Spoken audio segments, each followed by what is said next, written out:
On October 29th, 2025, hidden behind the sun where no human eye could see, an ancient visitor from another star system did something that violates every comfortable model we have for how comets behave.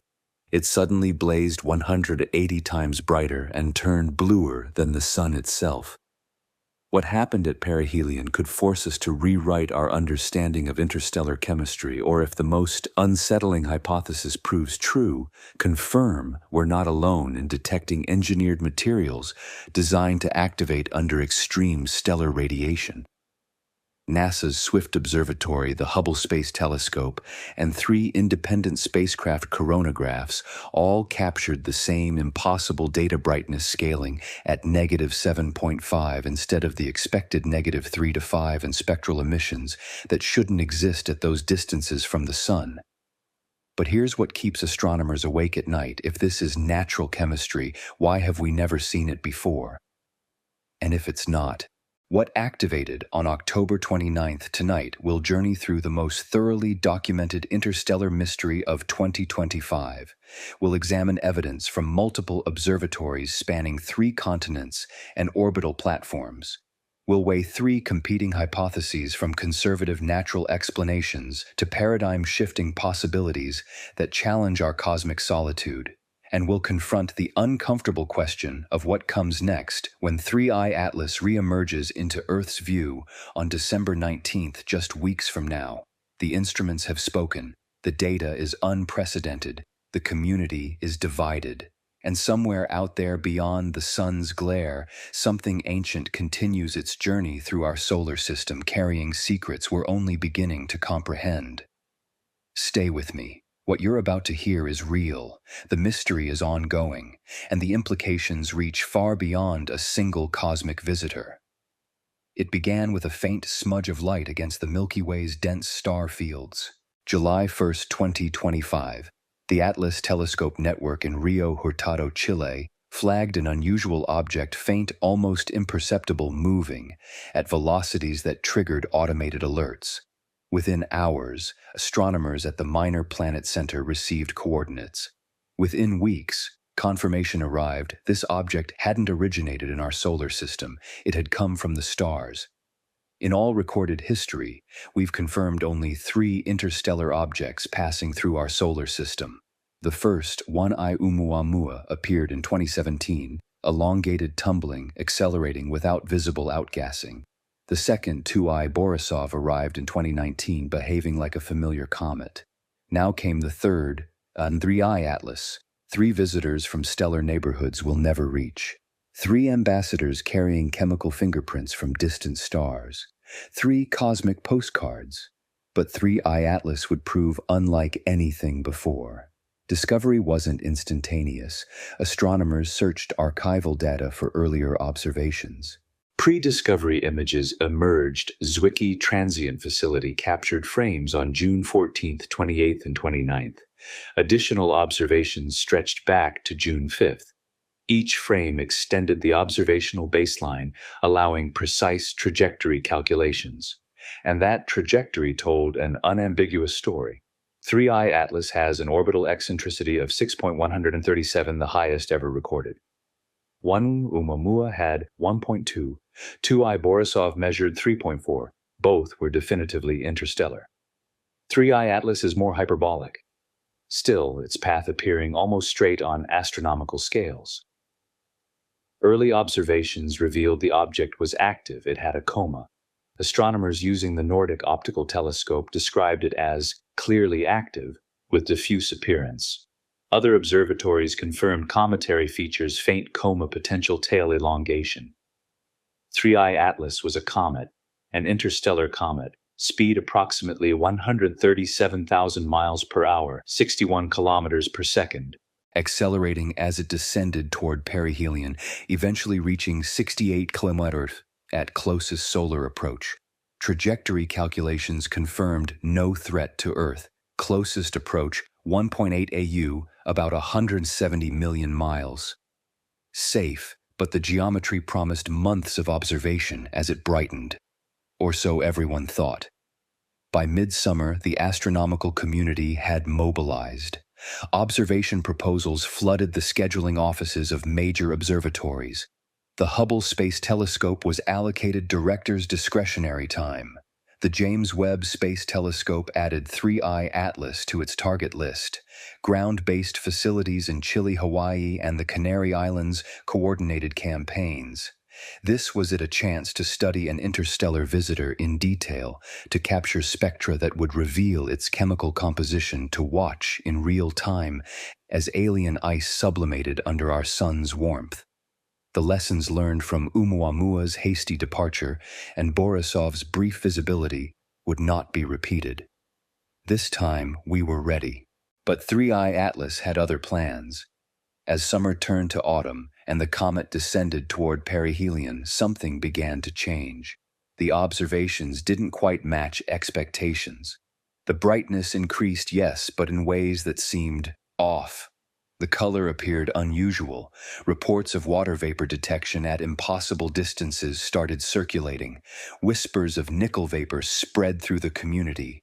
And then came October 29th, perihelion, the moment of closest solar approach, the moment when 3I Atlas would be hidden behind the sun from Earth's perspective, invisible to every ground-based telescope on the planet, observable only by spacecraft positioned elsewhere in the solar system. What those spacecraft recorded would split the astronomical community and transform 3I Atlas from an interesting curiosity into one of the most perplexing cosmic mysteries of the century. But to understand what happened on October 29th, we need to understand where this object came from. We need to peer back through time across unimaginable distances to another stellar neighborhood, another planetary system, another world. We need to understand just how ancient this visitor truly is.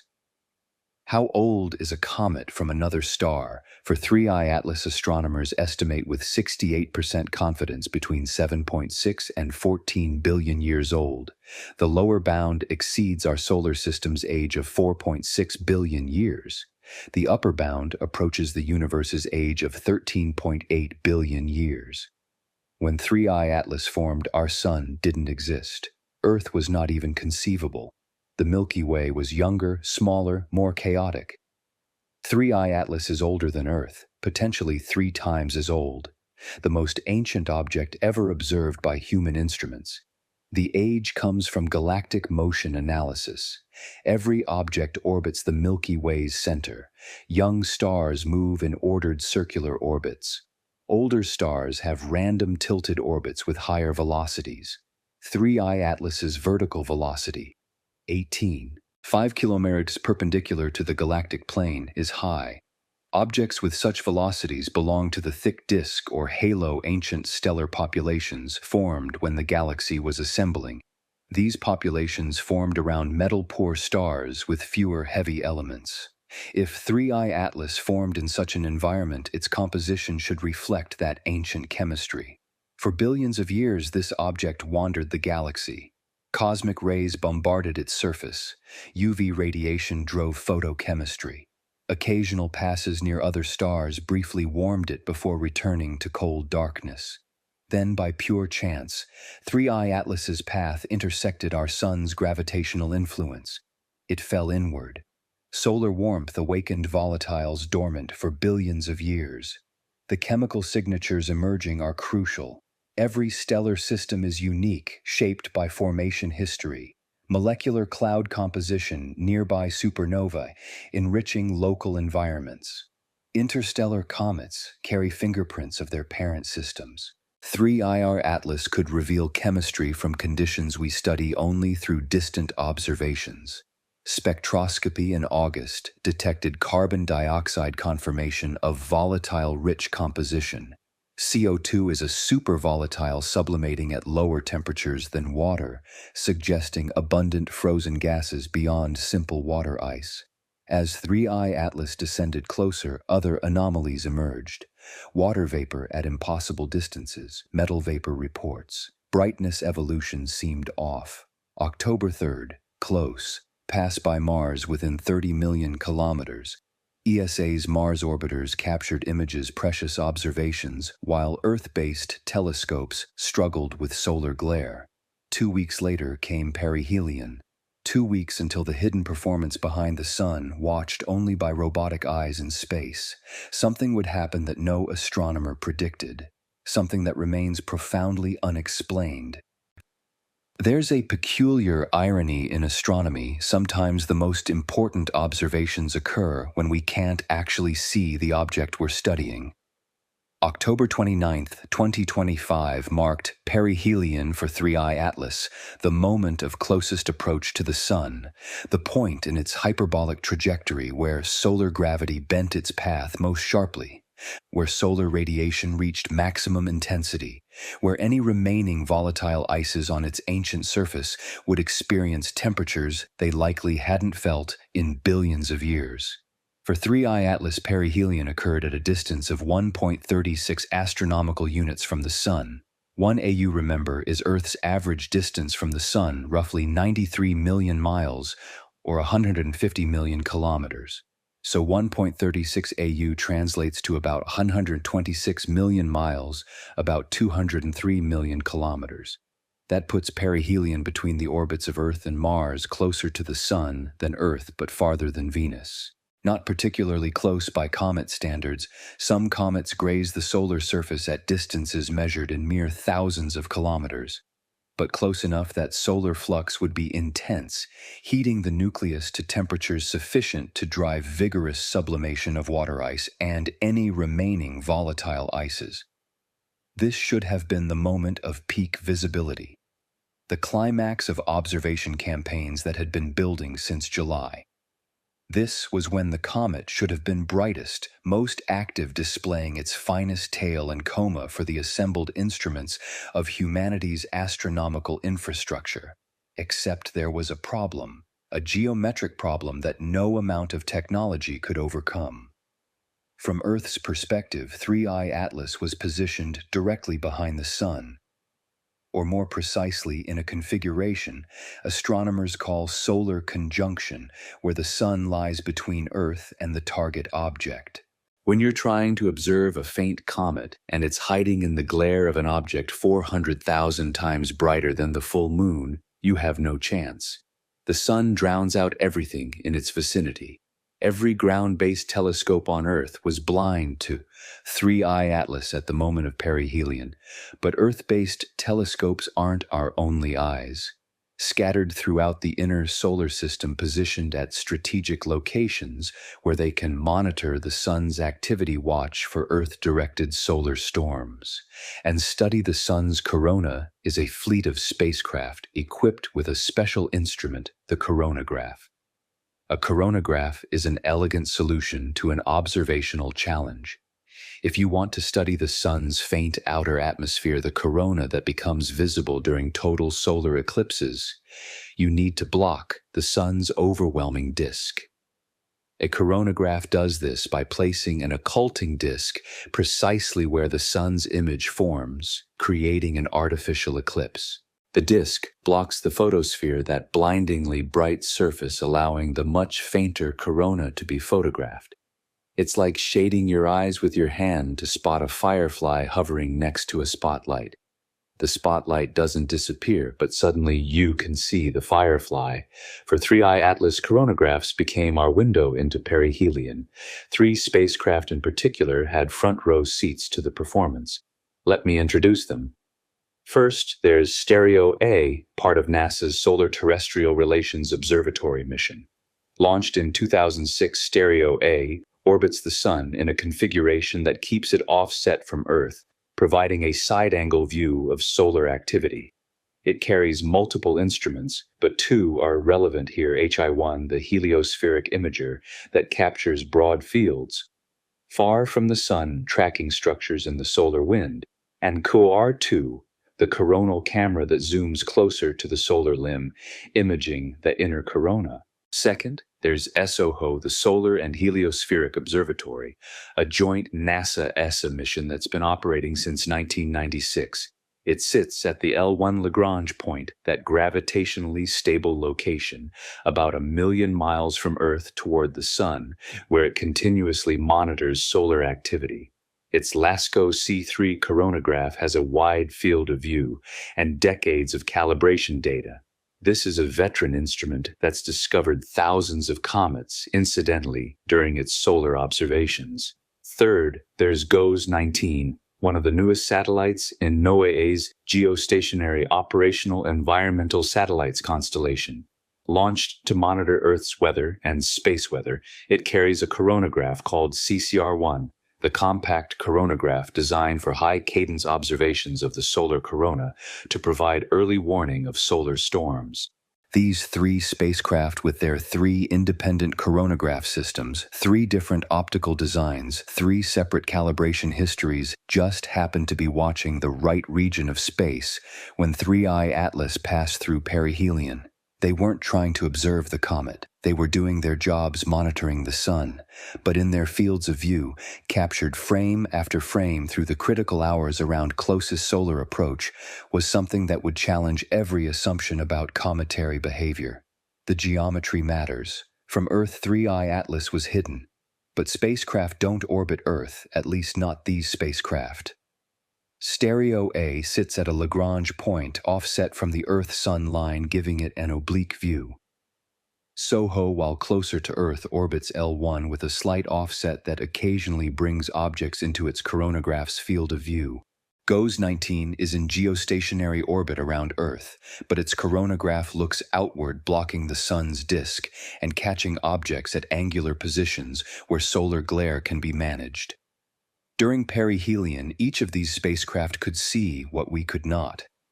The observation windows varied. Stereo's instruments capture sequences over days, building up motion tracks and brightness evolution. SOHO's LASCO C3 grabs frames intermittently every few hours, depending on telemetry schedules and data downlink constraints. GOES-19 operates at high cadence, taking image after image, building a continuous record through the critical hours. It's worth pausing to appreciate the technology. These coronagraphs detect incredibly faint signals against bright backgrounds. The solar corona itself emits light through scattered photospheric radiation, an emission from hot coronal plasma. Stray light scattered inside the instrument contaminates every image. Cosmic rays streak through the detectors. The brightness of the object you're trying to measure might be a millionth of the brightness of the surrounding corona. Extracting a comet from this environment requires sophisticated processing. You subtract background models to remove the average coronal brightness. You flat field the images to correct for uneven detector response. You stack multiple frames to suppress random noise. You track the object's motion to distinguish it from stationary background features and transient artifacts. It's painstaking work. It requires expertise, careful calibration, and above all, patience. When the teams processing these data began seeing something unusual in their images, their first instinct wasn't to announce a discovery. It was to check everything. Check the calibration files. Check the background subtraction. Check for saturation. Check for cosmic ray contamination. Check whether the signal persists across multiple frames. Check whether other instruments see the same thing. The checking took time. Days turned into weeks as the analysis progressed. But by late October and early November, whispers began spreading through the community. The coronagraph teams were seeing something they couldn't explain. 3I Atlas hadn't just brightened at perihelion. It had exploded in luminosity with a scaling law that defied comfortable models. Its color had shifted to wavelengths that made no sense for a normal comet at that distance. The extended envelope surrounding the nucleus stretched hundreds of thousands of kilometers, glowing with an intensity that suggested not mere reflection of sunlight, but emission of light. The object appeared to be radiating its own visible signature in wavelengths that shouldn't dominate if this were simple dust scattering or typical gas emission. And here's the unsettling part. All three spacecraft reported consistent trends. Different instruments, different designs, different teams, all converging on the same conclusion. 3I Atlas had done something at perihelion that no one predicted, something that current models of cometary behavior struggle to explain. Something that, depending on which hypothesis you favor, represents either an extreme case of natural volatile outgassing, an exotic physical process we've never observed at this intensity, or, and this is where the conversation becomes uncomfortable, something that isn't entirely natural at all.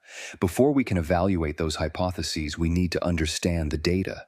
We need to see the numbers, confront the observations directly, and grasp why professional astronomers with decades of experience are using words like unclear and anomalous in their preliminary reports. We need to talk about the brightness curve. Comet brightness follows predictable laws. As comets approach the sun, solar heating drives sublimation. More ice sublimates, more gas expands, more dust lifts off. Brightness increases following power laws. Brightness Rn, where R is heliocentric distance and N is the exponent. Typical comets, N ranges from -3 to -5. At N, shocker 3 halving distance increases brightness by factor of 8. At N Chabri 4, the factor is 16. At N Chabri 5, it's 32. These are comfortable ranges matching sublimation physics. 3I's Atlas during perihelion, N Hadir 7.5 plus 1. At N Hadir 7.5 halving distance increases brightness by factor of approximately 180. Not 8, not 32, 180. This isn't gradual brightening. This is explosive. Orders of magnitude steeper than anything in cometary databases. The analogy normal comet behavior is like smoothly accelerating from 50 to 70 mph. 3I Atlas is like flooring the accelerator and jumping from 50 to 5,000 mph instantly. Data comes from multiple epochs. Pre-perihelion ground telescopes tracked modest brightening consistent with early outgassing.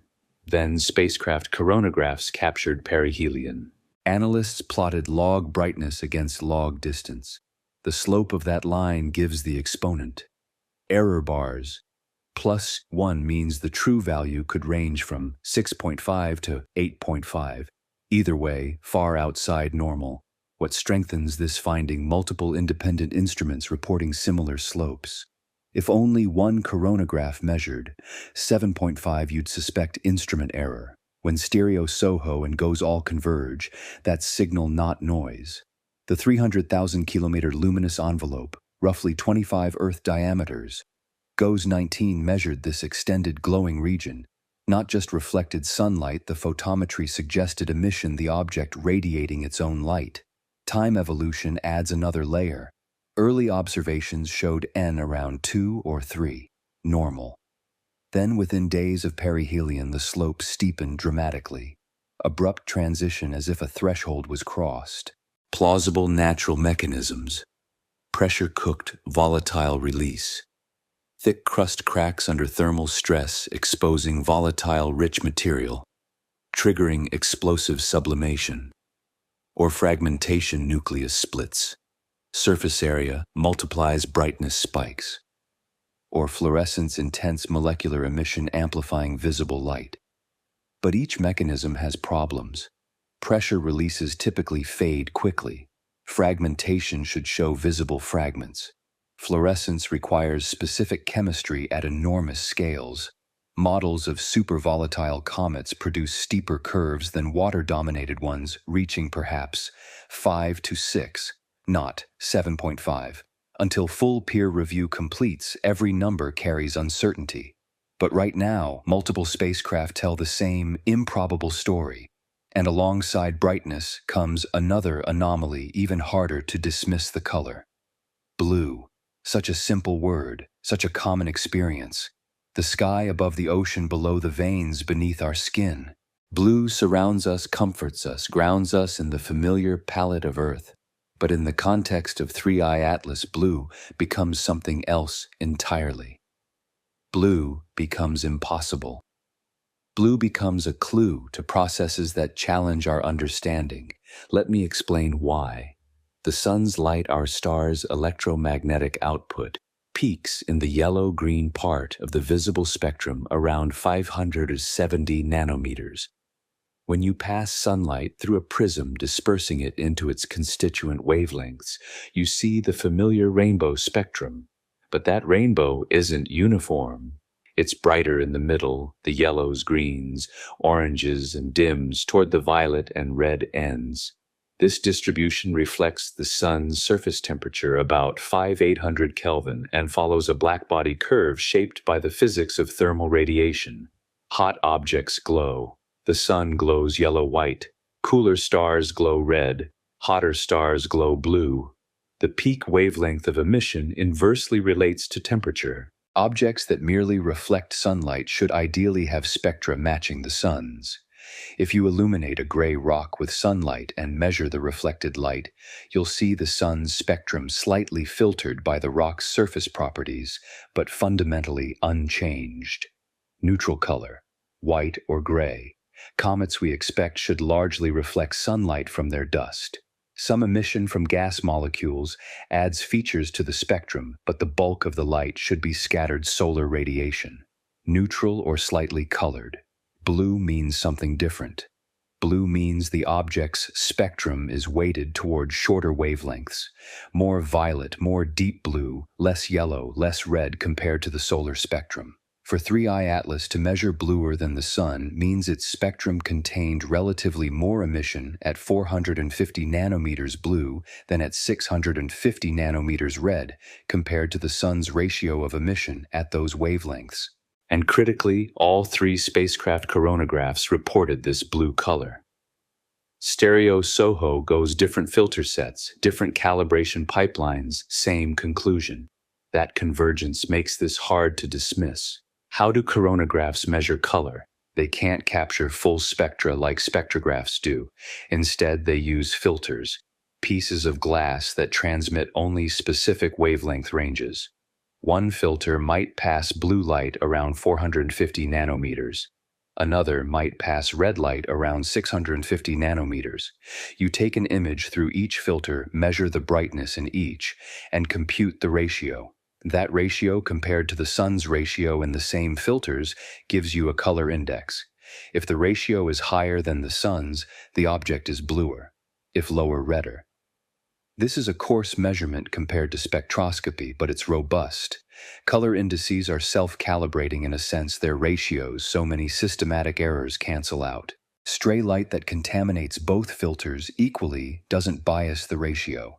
Absolute calibration errors drop out. That doesn't mean color measurements are immune to artifacts. They're not. Vignetting can affect filters differently if the coatings have wavelength-dependent response. Background subtraction errors can preferentially affect one filter. Saturation in one filter but not the other scrambles the ratio. But again, we come back to multiple instruments. For all 3 to show, blue requires either a real signal or a conspiracy of errors affecting different hardware identically.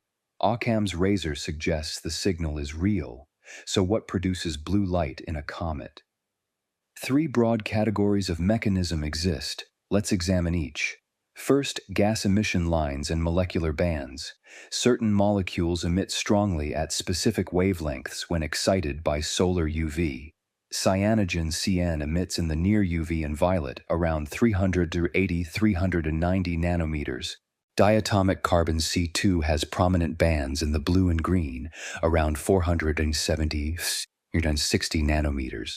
These emissions give many comets a greenish or slightly bluish tint, especially in photographs that emphasize the inner coma, where CN and C2 concentrations are highest. This is normal.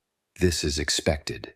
But 3I Atlas's blue is reported to be more intense and more spatially extended than typical cometary green. The 300,000-kilometer envelope showing blue color exceeds the scales at which CN and C2 usually dominate. Those molecules typically concentrate within the inner 10,000 to 50,000 kilometers, where densities are high enough for fluorescence to be efficient. Could extraordinary CN or C2 production explain it? Possibly. If 3I Atlas vented these molecules at unprecedented rates, you might extend the emission region far beyond normal bounds. But that demands explaining why this interstellar comet would produce so much more CN and C2 than solar system comets at comparable solar distances. Second mechanism, scattering off small particles. Earth's sky is blue because of Rayleigh scattering, the tendency of very small particles to scatter short wavelengths more efficiently than long wavelengths. Air molecules are tiny compared to visible light wavelengths. Blue light gets scattered in all directions, filling the sky with azure hues. Red light passes through relatively unscattered, which is why sunsets glow crimson. If 3 Atlas ejected dust particles that are submicron in size, smaller than the wavelength of visible light, those particles would scatter blue preferentially. You'd see a blue-tinted coma, even though the dust itself might be dark or neutral in bulk composition.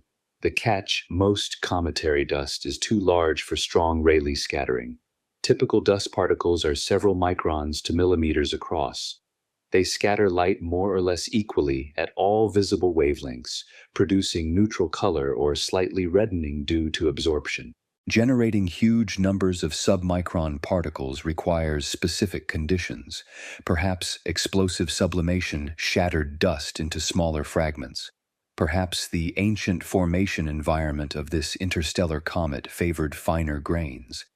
It's plausible, but it needs verification through polarimetry, which can constrain particle size distributions. Third mechanism: plasma processes. Here we enter more speculative territory, but it's worth considering. Plasma, ionized gas where electrons have been stripped from atoms, can emit light through various mechanisms. Electron impact excitation happens when high-energy electrons collide with atoms or molecules, pumping them into excited states that then radiate visible photons. Near the sun, the solar wind carries intense fluxes of electrons. If those electrons encountered a dense gas cloud around 3I Atlas, they could drive emission. Forbidden oxygen lines at 510 nanometers glow blue-green. Hydrogen Balmer lines can contribute to blue emission if conditions are right. This isn't unprecedented. Comets do emit X-rays through charge exchange between solar wind ions and cometary neutrals. But visible plasma fluorescence at this scale, that's unusual? It requires high gas densities, specific ion populations, and geometries that enhance emission, like bow shocks or magnetic cusps focusing electrons. Does 3I Atlas have a magnetic field? We don't know. Most comets don't, but perhaps this ancient object carries a frozen-in remnant field from its formation. If so, coupling to the solar wind could generate emission signatures we rarely observe. Each of these mechanisms, molecular emission, particle scattering, plasma fluorescence, has precedence, but each also has problems explaining the full set of observations: the intensity, the spatial extent, the wavelength distribution. And there's a deeper question lurking beneath the technical details. If this is natural chemistry, why have we never seen it before? 3I Atlas isn't the first interstellar comet observed. 2I Borisov preceded it, and Borisov's behavior was comfortingly familiar. Normal brightening, normal color, normal spectroscopy showing typical cometary molecules. Borisov didn't challenge our understanding, it validated it. 1. Oumuamua preceded Borisov, but Oumuamua didn't show strong cometary activity. It had no visible coma, no tail, just a slightly reddish color consistent with radiation-processed organics. Its anomaly was its acceleration without visible outgassing, a puzzle that spawned competing hypotheses, but no consensus. 3I Atlas is neither Oumuamua nor Borisov. It's something else. A third category. A comet that behaves like a comet, in some ways. It has volatiles. It develops a coma. It brightens, approaching the sun, but breaks the rules in others. The steepness of brightening, the extent of blue emission, possibly other features. We're still discovering. Is this diversity expected? Should interstellar objects vary wildly in their properties? In principle, yes. Each forms in a different stellar system under different conditions. Chemistry varies with stellar metallicity, temperature, and radiation environment. Some systems might produce carbon-rich comets, others oxygen-rich. Some might favor particular volatile inventories based on local conditions in the protoplanetary disk. 3 data points, Oumuamua-Borisov Atlas, hardly constitute a statistical sample, but they suggest that interstellar visitors span a wide range of behaviors from inert to normal to extreme. 3i Atlas occupies the extreme end, and extremes always force us to re-examine assumptions. What assumptions might we be getting wrong? Perhaps our models of volatile sublimation underestimate what happens when a supervolatile ices. CO, CO2, O2 dominate the inventory. Solar system comets are water-rich. Water sublimates, following well-known curves, but a carbon monoxide-dominated comet. That's chemistry we don't have extensive observational baselines for. Perhaps the age matters. An object 10 billion years old has undergone cosmic ray processing on timescales. Solar system comets never experience. Surface chemistry could be utterly transformed, creating fluorescent organic crusts that emit under UV excitation in ways fresh comets don't. Perhaps the formation environment matters. If 3i Atlas condensed around a metal-poor star in an oxygen-rich disk, its mineralogy and ice chemistry could differ fundamentally from solar composition. That might produce emission signatures we're not trained to expect. Or perhaps, and this is where conventional explanations begin to strain, the object isn't purely natural. That's hypothesis C, the speculative end, the uncomfortable possibility that we're observing not extreme natural chemistry, but materials that don't form naturally at all. Before we go there, though, there's more anomalous data to examine, because the blue color and steep brightness curve aren't the only surprises 3i Atlas delivered. There's also the matter of water vapor appearing where it shouldn't, and metal vapor nickel specifically detected at distances where metals should remain locked in solid form. Each anomaly taken alone might be explained, but together they paint a picture of an object behaving unlike anything in our experience. Let's continue building that picture. Water is life. Water shapes worlds. And water's simple H2O2 hydrogen atoms bound to one oxygen dominates the composition of comets in our solar system. When astronomers study comets, they often focus on water as the primary volatile. It's abundant, it sublimates at predictable temperatures, and its presence can be detected through hydroxyl emission, that telltale signature at 308 nanometers in the UV, and broader bands in the visible where OH radicals fluoresce under solar excitation.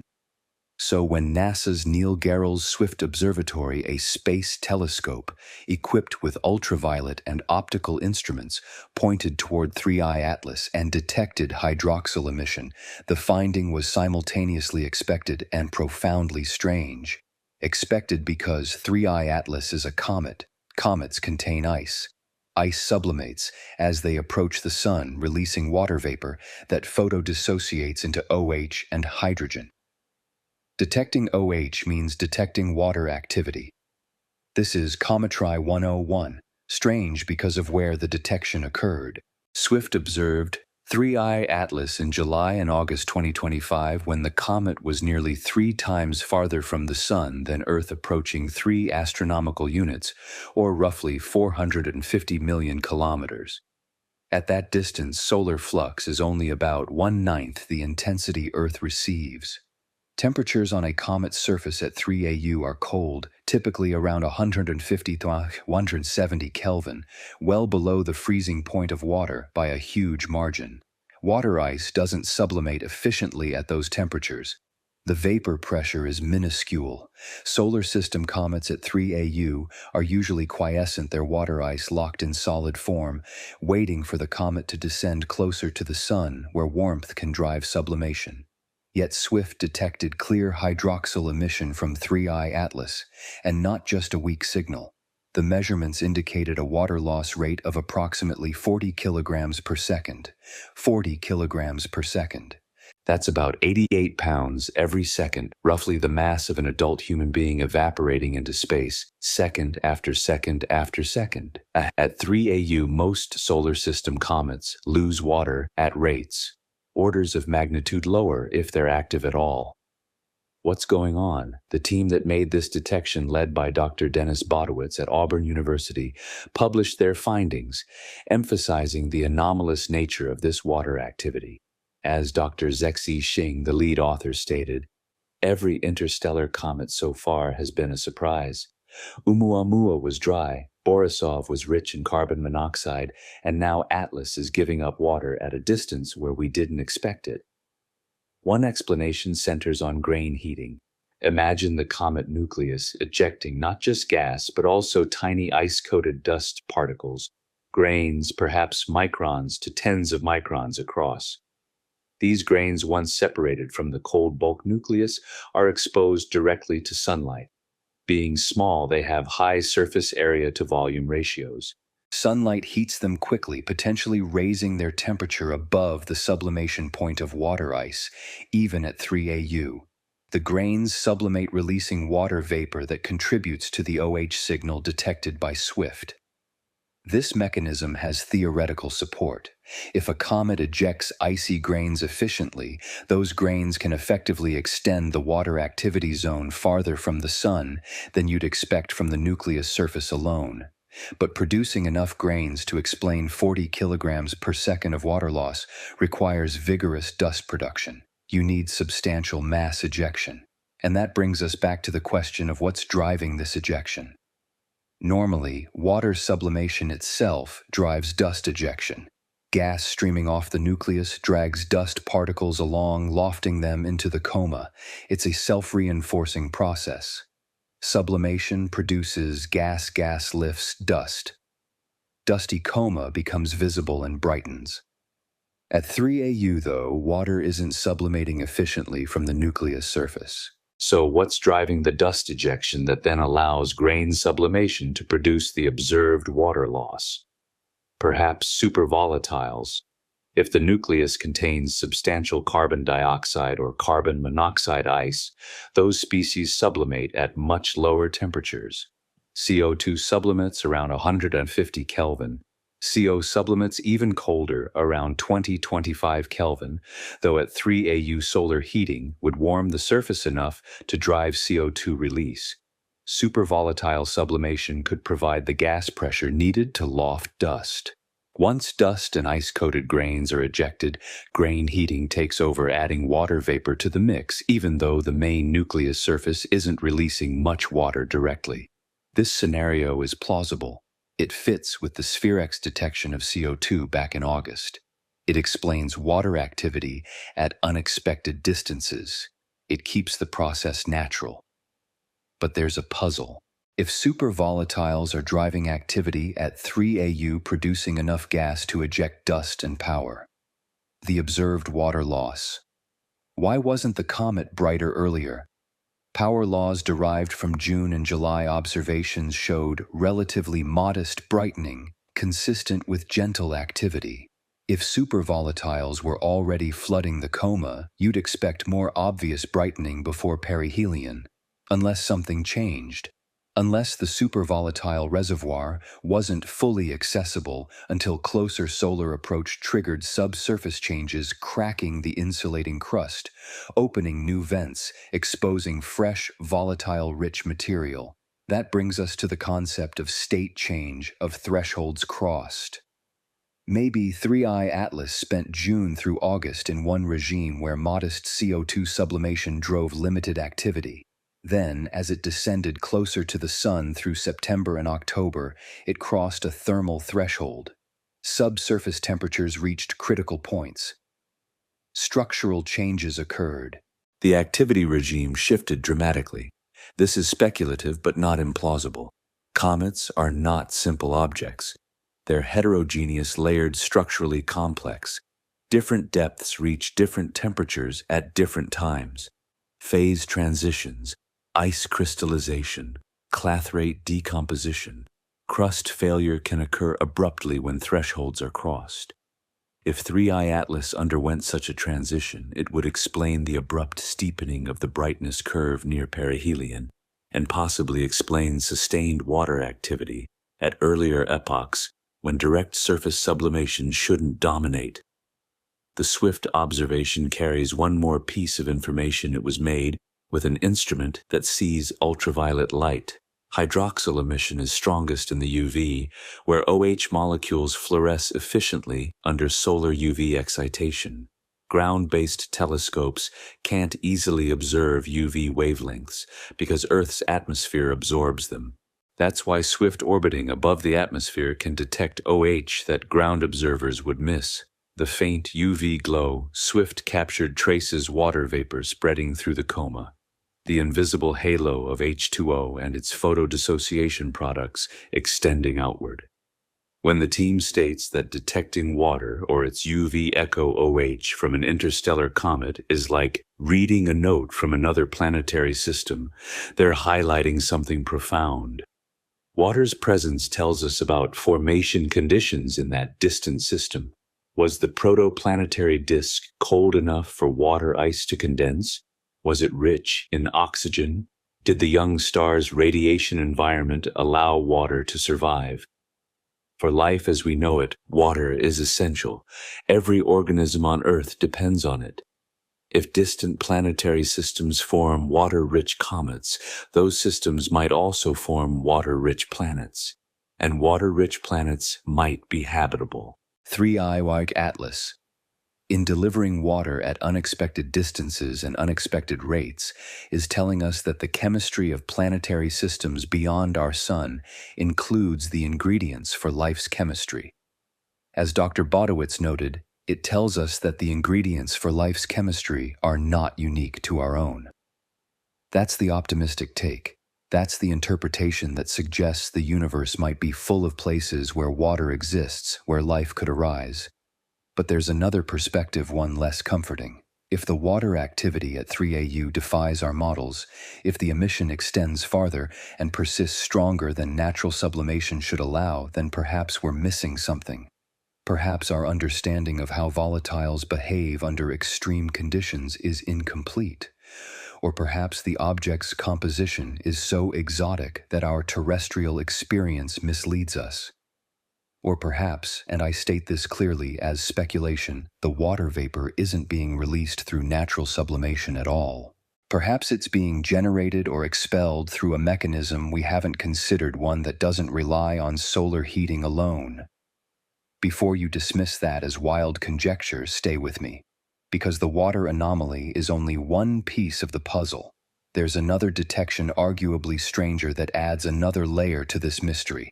Nickel. Metal vapor, in the coma of a comet, at distances where metals shouldn't vaporize. Let's examine that anomaly next. Nickel is element 28 on the periodic table, a silvery white metal ferromagnetic resistant to corrosion essential for modern alloys. On Earth, nickel appears in batteries, coins, stainless steel. In space, nickel is a common constituent of metallic meteorites, leftover fragments from the cores of shattered planetesimals. But nickel vapor, gaseous nickel atoms floating in the coma of a comet. That's unexpected. Metals have high boiling points. Nickel melts at 1455 degrees Celsius and boils at 2013 degrees Celsius.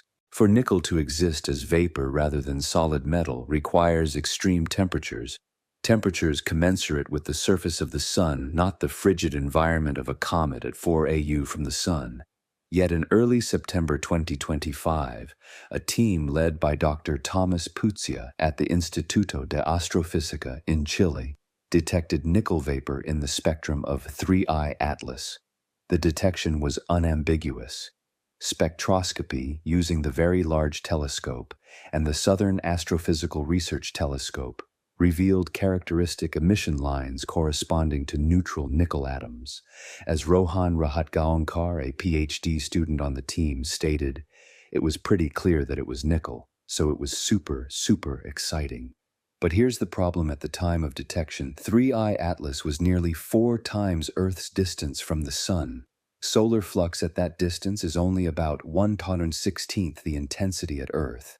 Surface temperatures on the comet were likely around 150–160, Kelvin negative 120 Celsius, cold enough to freeze carbon dioxide solid.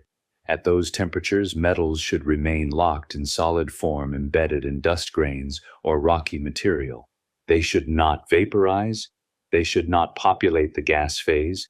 They should not produce emission lines. Yet there it was, nickel vapor detected spectroscopically increasing in intensity as the comet approached closer to the sun. How is this possible? Let's consider natural mechanisms. First, perhaps the nickel isn't vaporizing from solid metal. Perhaps it's being released as organometallic compounds that sublimate at lower temperatures. Nickel tetracarbonyl, NiCO4, is one such compound. It's volatile, boiling at just 43 degrees Celsius. If 3I Atlas harbors nickel tetracarbonyl, perhaps formed through complex chemistry, involving nickel carbon monoxide and other species during its formation or interstellar journey, that compound could sublimate at the comet's surface temperature, releasing nickel into the gas phase as it photodissociates under solar UV. This is plausible. Organometallic compounds exist in interstellar space. We've detected them in molecular clouds. There's no fundamental reason a comet couldn't contain them, but nickel tetracarbonyl is rare. We don't detect it in solar system comets. Why would an interstellar comet have it in concentrations sufficient to produce strong nickel emission lines? Perhaps the formation environment. If 3I Atlas formed in a carbon-rich, metal-poor environment around an ancient star, chemistry might favor unusual organometallic species. The lack of heavy elements would alter reaction pathways. Carbon monoxide abundant in cold molecular clouds could react with metallic nickel under specific conditions, forming stable compounds that survived billions of years of storage in interstellar space. It's speculative but not impossible. A second mechanism involves dust vaporization. Even at relatively low comet surface temperatures, localized heating could occur. Imagine dust grains containing nickel being ejected into the coma. Sunlight heats these grains more efficiently than the bulk nucleus because of their high surface area to volume ratio. Small grains can reach temperatures much higher than the nucleus surface. If dust grains heat to several hundred degrees Celsius, nickel within those grains could begin to vaporize, especially if the grains are porous or the nickel is in fine particulate form. Once vaporized, nickel atoms fluoresce under solar UV, producing the emission lines detected spectroscopically. This mechanism has precedent. Astronomers have detected sodium vapor in cometary comae released through dust grain heating. Extending that to nickel requires higher temperatures, but it's conceivable. A third possibility is collisional vaporization. If dust grains collide with each other at high velocities within the coma, kinetic energy converts to heat at the impact site. Temperatures can flash to thousands of degrees, momentarily enough to vaporize metals. But this requires dense, fast-moving dust populations within the coma. Is 3I Atlas ejecting dust at velocities sufficient for collisional heating? We don't have direct measurements of dust velocities, so this remains speculative. There's one more natural mechanism worth mentioning: solar wind sputtering. Energetic particles in the solar wind, protons and heavier ions, accelerated to high speeds, slam into dust grains, physically knocking atoms off the surface. This process, called sputtering, can liberate metals without requiring thermal vaporization. Sputtering is known to occur on airless bodies like the Moon and Mercury. In principle, it could release nickel from dust grains in a cometary coma, but the sputtering rates at 4 AU, where solar wind intensity is lower than at Earth, might not be sufficient to explain the observed nickel emission intensity. Each of these mechanisms, organometallic sublimation, grain heating, collisional vaporization, sputtering, offers a natural pathway for nickel to enter the gas phase, but each requires specific conditions that we can't yet confirm. And there's an elephant in the room that I must address, even though it ventures into speculative territory. What if the nickel isn't vaporizing from cometary material at all? What if it's a constituent of the object's structure released through processes unrelated to natural sublimation? This is where Hypothesis C enters the conversation. If 3i Atlas contains manufactured materials, alloys, composites, engineered surfaces, those materials might release nickel when exposed to intense solar radiation, not through boiling, but through photodesorption ablation or breakdown of chemical bonds in synthetic compounds. I emphasize this is speculation. There is no direct evidence that 3i Atlas contains artificial materials. But the presence of nickel vapor at impossible distances combined with the brightness anomaly and blue color creates a pattern that resists easy natural explanation. When multiple anomalies cluster around a single object, scientists face a choice: either invoke multiple independent, unusual natural processes, each operating at the edge of plausibility, or consider whether a single unified explanation might account for the full pattern. Occam's razor typically favors simplicity, but sometimes simplicity means accepting a radical premise rather than piling up ad hoc natural explanations. We'll explore that premise in depth when we reach Hypothesis C. For now, let's acknowledge that nickel vapor is another data point that deepens the mystery. What does nickel's presence tell us about 3i Atlas's origin? If natural, it constrains the formation environment. Nickel is a product of stellar nucleosynthesis created in the cores of massive stars and dispersed by supernova. A nickel-rich object suggests formation from material enriched by supernova ejecta. But remember, 3i Atlas is estimated to be 714 billion years old, potentially forming around a metal-poor, thick disk star. Such stars have lower heavy element abundances because they formed when fewer stellar generations had enriched the galaxy. So why would a metal-poor object exhibit strong nickel emission? Perhaps it's not metal-poor overall, just imbalanced in specific elements. Perhaps the parent star's protoplanetary disk happened to be nickel-enhanced due to a nearby supernova. Perhaps the object preferentially accreted nickel-bearing grains during formation. Or perhaps the nickel detection reflects not the bulk composition, but surface chemistry, modified by billions of years in interstellar space. Cosmic rays and UV could selectively process certain elements, concentrating nickel in surface layers or in specific organometallic forms. As Dr. Puzia cautioned, there's still much research needed to understand what these findings mean. The detection opens doors to new insights into objects from far outside our solar system, but those insights require careful analysis, not hasty conclusions. One thing is certain: 3i Atlas is not a typical comet.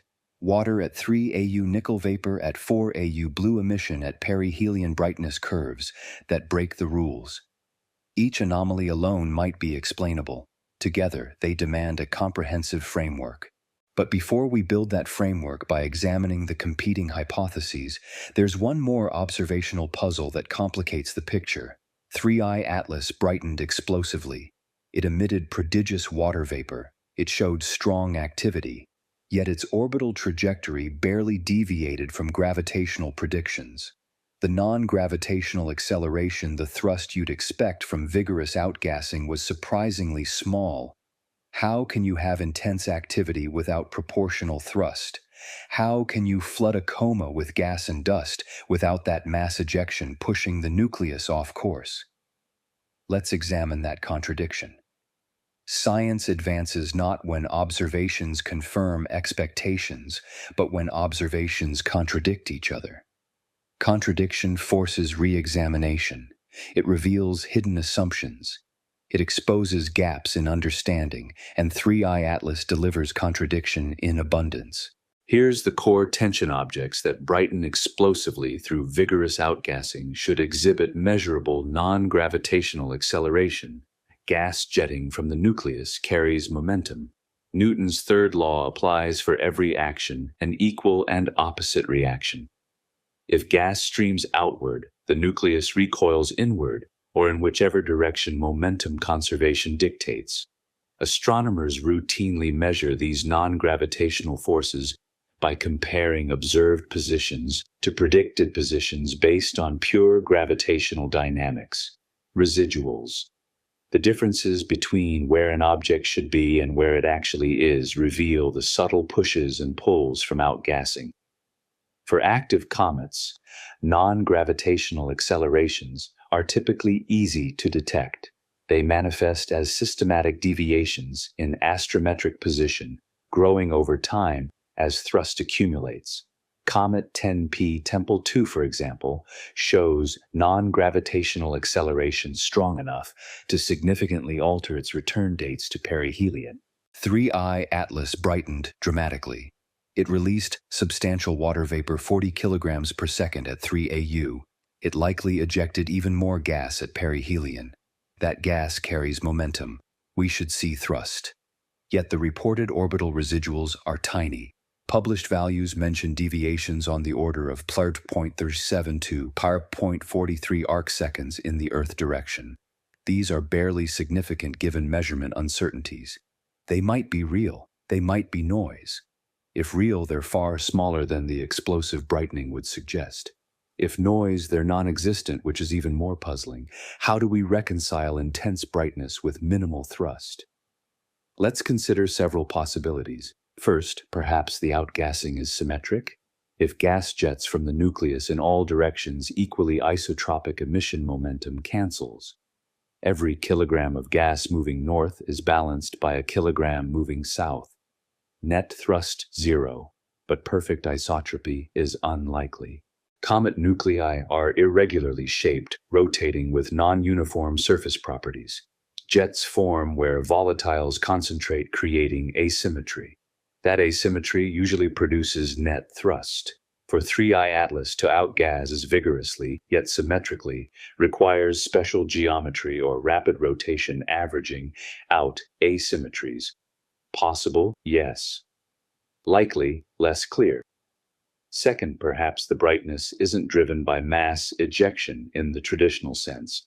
If the emission we're observing is mostly gas fluorescence rather than dust scattering, and if the gas expands, emits, and then gets ionized or photodissociated by solar UV without producing net thrust on the nucleus, you might see brightness without acceleration.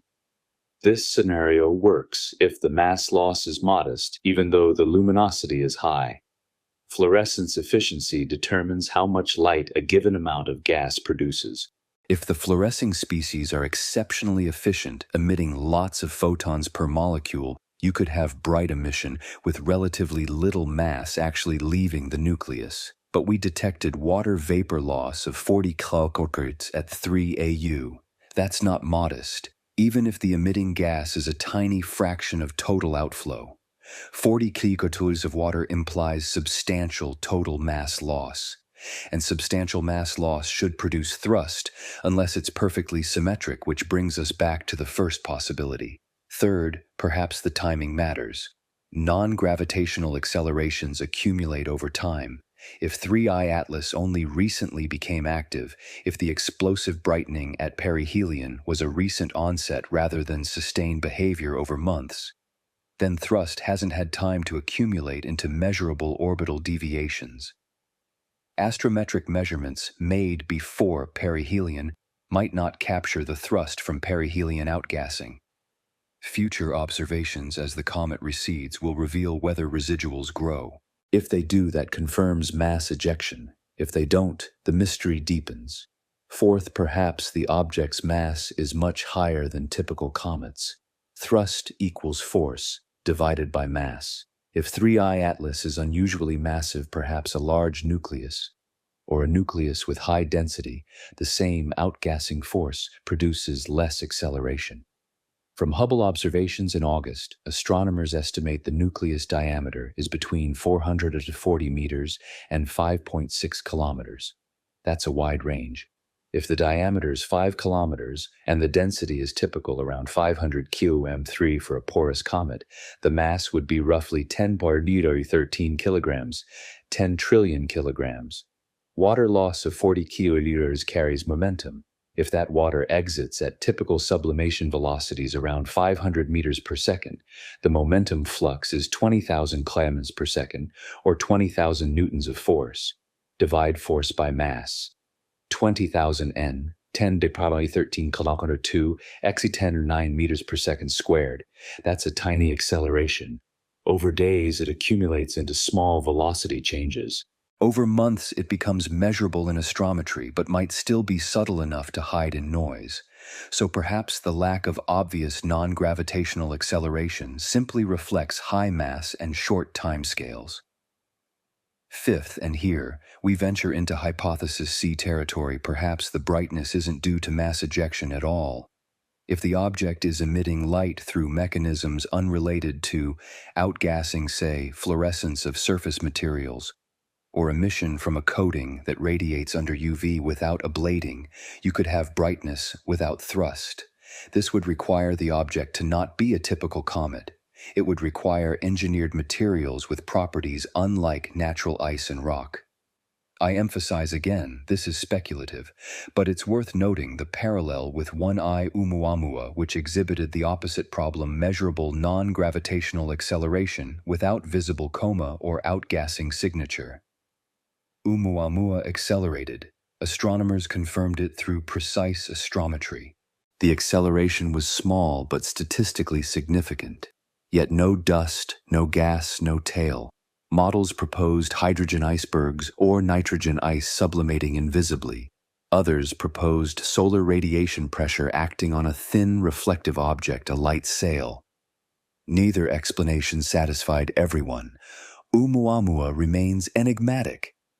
3i Atlas presents the inverse enigma: visible activity, dramatic brightness, yet minimal acceleration.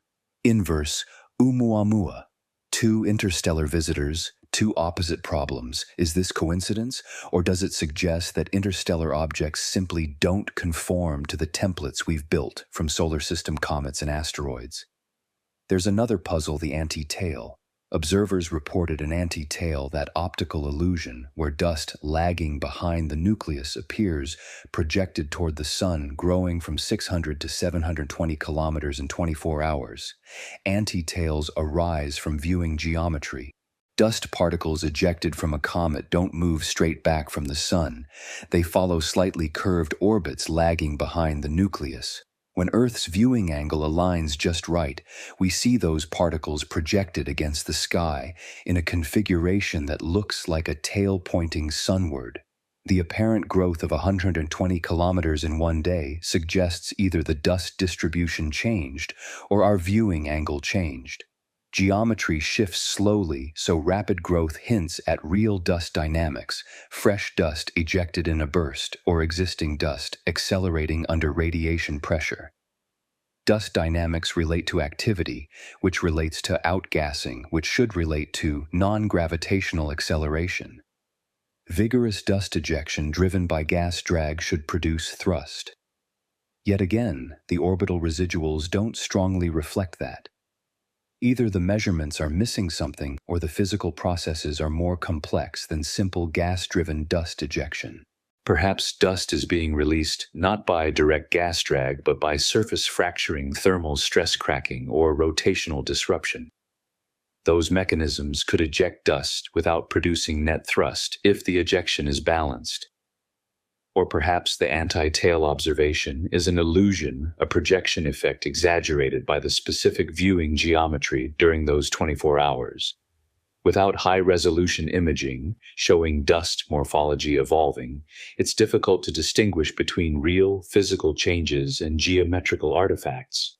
As we try to reconcile these observations, a picture emerges of an object that defies simple classification.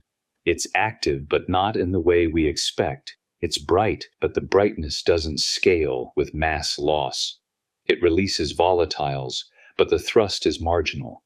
Each individual observation can be explained with enough assumptions, but the totality resists unified natural explanation without invoking multiple, independent, unusual processes. This is where hypothesis formulation becomes essential.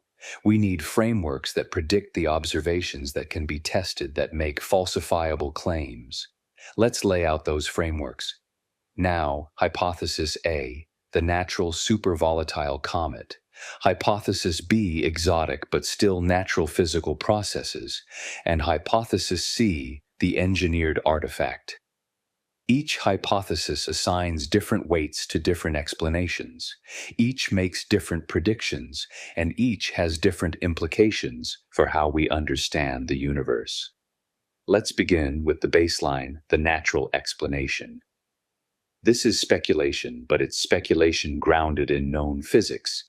This remains the baseline hypothesis, the explanation, requiring the least upheaval to existing theory, the interpretation that keeps 3I Atlas firmly within the realm of natural astrophysical objects. Let me state clearly, hypothesis A assigns approximately 60% weight.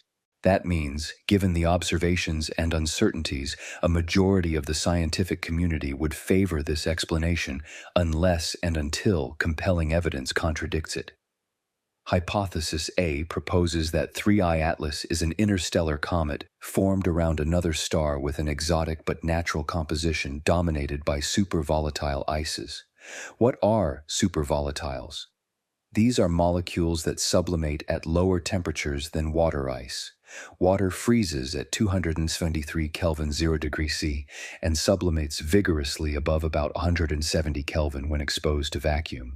But carbon dioxide sublimates around 150 Kelvin. Carbon monoxide sublimates below 25 Kelvin. Molecular oxygen has an even lower sublimation point. A comet rich in CO2, CO, and O2 rather than H2O would behave very differently from solar system comets. It would become active farther from the sun, where temperatures are still too low for water ice to sublimate. It would release gas at higher rates when temperatures rose because supervolatiles have higher vapor pressures. And critically, it would produce steep brightness curves. Here's why vapor pressure increases exponentially with temperature. That exponential dependence is the key. As a supervolatile-rich comet descends toward the sun, each incremental increase in temperature produces a more than proportional increase in sublimation rate. Gas production accelerates nonlinearly.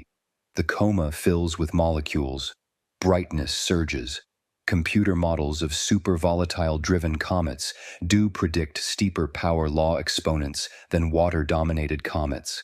Published simulations show exponents reaching 5 to 6 under favorable conditions. That's steeper than normal, but still not 7.5. So how do we bridge the gap? Fragmentation. If the nucleus splits into multiple pieces near perihelion, total surface area multiplies instantly. Each fragment contributes its own sublimation, its own coma. Brightness spikes dramatically. Fragmentation also changes surface properties. A pristine interior never exposed to space, weathering suddenly receives direct sunlight. Volatile, rich layers buried beneath an insulating crust flash into gas. The result, explosive brightening beyond what an intact nucleus could produce. Moreover, fragmentation creates a population of small fragments with high surface area to volume ratios. These fragments heat quickly, sublime vigorously, and dominate the brightness output, even though their total mass might be small compared to the main nucleus. Does this explain 7.5? With the right combination of fragment size, distribution, volatile content, and fragmentation, timing models might approach that steepness. It's plausible. Not certain, but plausible. What about the blue color? Supervolatiles include carbon monoxide and carbon dioxide. Both have emission features that contribute to cometary spectra. CO2 fluoresces in the UV and near-infrared. CO has strong IR bands. Neither is intrinsically blue in isolation, but consider molecular fragments. When CO2 photodissociates under solar UV, it breaks into CO and O. Atomic oxygen can produce green emission lines around 510 nanometers, not blue, but blue-green. Diatomic carbon C2 formed from the breakdown of carbon-bearing molecules emits in the blue and green. If 3I Atlas is carbon-rich and oxygen-rich, perhaps its composition favors production of C2 and O at high rates. Perhaps the coma chemistry is dominated by these species more than typical water-rich comets. A carbon dioxide-driven coma could in principle produce extended blue-green emission if the gas densities are high enough for efficient fluorescence across large volumes. The 300,000-kilometer envelope poses a challenge. Emission typically concentrates near the nucleus, where gas densities are highest. Extending emission that far requires either massive gas production rates or long-lived excited states that radiate over large distances. Massive gas production is consistent with super-volatile sublimation. CO2 and CO can outgas at prodigious rates once temperatures exceed their sublimation points. Perhaps 3I Atlas carried enormous reserves of these ices accumulated over billions of years in interstellar cold storage, now releasing rapidly under solar heating. What about water vapor at 3AU? If CO2 sublimates early producing gas drag that ejects icy dust grains, those grains can then sublimate water once separated from the nucleus and heated by direct sunlight. This explains water activity at distances where the nucleus surface is too cold for direct water sublimation. The mechanism is well established. It just needs to be invoked at larger scale than typical solar system comets exhibit. What about nickel vapor organometallic compounds? Nickel tetracarbonyl. NiCO4 is volatile. If 3I Atlas formed in an environment where nickel and carbon monoxide coexisted under reducing conditions, perhaps this compound formed and survived, embedded in the cometary matrix. Upon sublimation and photodissociation, it releases nickel atoms that fluoresce, producing the observed emission lines. This is speculative. We don't detect nickel tetracarbonyl in solar system comets. But interstellar chemistry operates under different conditions. A metal-poor, carbon-rich formation environment might favor unusual organometallic species. What about the minimal non-gravitational acceleration, high mass? If the nucleus is at the upper end of size, estimates 5 kilometers diameter, and density is higher than typical comets. Due to refractory-rich composition, total mass could be large enough that thrust from outgassing produces only subtle acceleration. Alternatively, symmetric outgassing. Rapid rotation or geometric symmetry averages out jet asymmetries, canceling net thrust. Or timing. The explosive activity was brief, occurring primarily during the few days around perihelion. Prior astrometry captured pre-outburst behavior. Future observations will reveal whether residuals grow as thrust accumulates. Taken together. Hypothesis. A constructs a self-consistent picture. An ancient, super-volatile-rich interstellar comet formed in an unusual chemical environment, undergoing explosive sublimation near perihelion, possibly fragmenting, releasing gas and dust that produce the observed brightness, color, and emission signatures. Is it perfect? No. It requires multiple favorable conditions. It invokes fragmentation without direct evidence yet. It appeals to exotic chemistry we haven't confirmed. But none of these requirements are implausible. Each component has precedent or theoretical support. And crucially, hypothesis. A requires no new physics, no revolutionary mechanisms, no violations of known natural processes. It's the conservative explanation, the safe bet, the interpretation that absent extraordinary evidence to the contrary should be our default. What observations would confirm hypothesis? A spectroscopy in December and January should reveal strong CO and CO2 emission lines if super volatiles dominate. Infrared observations by JWST can detect the 4.3 and 4.7 micron bands, diagnostic of these molecules. Visible spectroscopy should show CN and C2 lines if carbon chemistry drives the blue color. Forbidden oxygen lines at 500-510 nanometers would support oxygen-rich gas chemistry. High-resolution imaging should reveal fragmentation if it occurred. Distinct fragments separating from the main nucleus, each with its own coma, would appear in Hubble images. Non-gravitational acceleration should become more obvious as time progresses, especially if observations continue through early 2026. If outgassing continues, post-perihelion astrometry will capture the accumulated thrust. Gas-to-dust ratios should be high. If volatiles dominate spectroscopy, should show strong gas emission relative to dust continuum. If all these predictions are confirmed, CO2 and CO detected fragmentation, observed, acceleration measured, gas-dust ratios high, hypothesis A wins. The mystery resolves into exotic but natural chemistry. Textbooks update, science progresses. But if spectroscopy doesn't show the expected molecules, if imaging reveals no fragmentation, if acceleration remains undetectable despite continued activity, then hypothesis A struggles. And that's when we turn to hypothesis B, exotic but still natural physical processes that we rarely observe and poorly understand.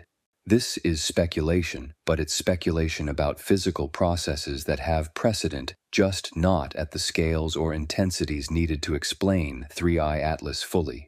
Hypothesis B assigns approximately 25% weight less than hypothesis A, but not negligible. This represents the possibility that 3I Atlas involves natural mechanisms that are rare, poorly understood, or operating under extreme conditions we haven't observed before. Hypothesis B keeps the object natural. No engineering, no artificial materials, but it invokes physical processes beyond simple sublimation and dust scattering. Let's explore the possibilities. First, plasma fluorescence driven by solar-wind interactions. The solar wind, that stream of charged particles flowing outward from the sun at hundreds of kilometers per second, carries energy. Electrons in the solar wind can be accelerated to high energies, tens to hundreds of electron volts, sometimes kilo-electron volts during solar storms. When these energetic electrons encounter neutral gas atoms or molecules, they can collide, transferring energy and exciting the atoms into higher electronic states. Those excited atoms then relax, emitting visible photons. This is how auroras form on Earth. Solar wind electrons channeled along Earth's magnetic field lines into the polar regions collide with atmospheric oxygen and nitrogen. The atoms emit green and red light, painting the night sky with shimmering curtains. Could something similar occur in a cometary coma? In principle, yes. Comets do interact with the solar wind. When solar wind ions collide with cometary neutrals, charge exchange produces X-rays. This has been observed. Comets glow in X-rays, but visible emission through electron impact, that's less commonly reported. The challenge is efficiency. To produce bright visible emission, you need high gas densities for electrons to collide with, and you need geometries that concentrate electrons, magnetic field structures, bow shocks or instabilities that focus energy deposition. Does 3I Atlas have a magnetic field? Most comets don't. They're icy rubble piles without significant magnetization. But perhaps this ancient object formed under conditions that allowed magnetic minerals to organize freezing in a remnant field. Perhaps billions of years of exposure to the interstellar magnetic field induced weak magnetization. If a field exists, it would interact with the solar wind, creating a magnetospheric cavity around the nucleus. Solar wind electrons could be funneled along field lines, concentrating their impact in specific regions of the coma where they'd drive emission. Certain atoms and ions emit blue or blue-green light when excited. Ionized oxygen O+, for example, produces blue-green lines. Ionized nitrogen produces blue lines.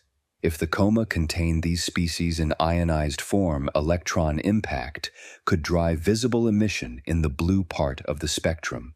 The problem maintaining ionization requires UV flux or continuous electron impact.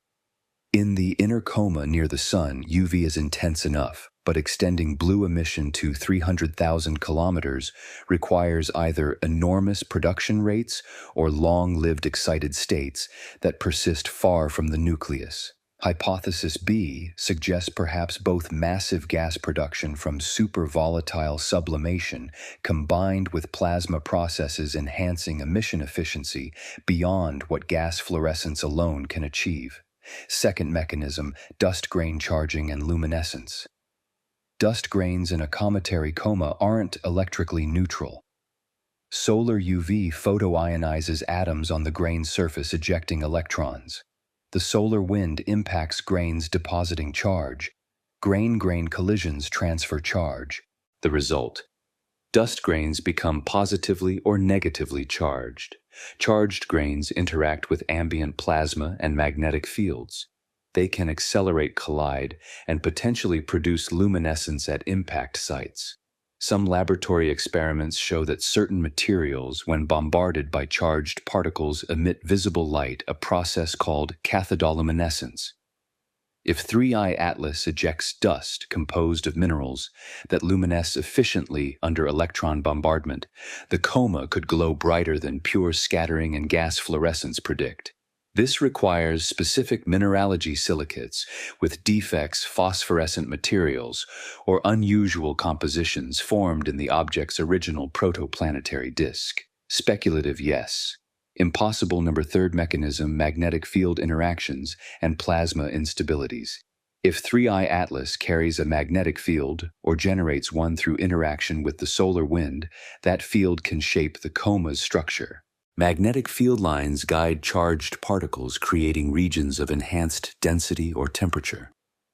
Instabilities like Kelvin-Helmholtz or Rayleigh-Taylor instabilities can develop where the solar wind flows past the coma's magnetic boundary. These instabilities generate turbulence, mixing, and energy dissipation. That energy can excite atoms and molecules, producing emission. Such processes are observed in planetary magnetospheres and in astrophysical contexts, like stellar winds colliding with interstellar clouds. Scaling them down to cometary sizes requires specific conditions, but isn't impossible.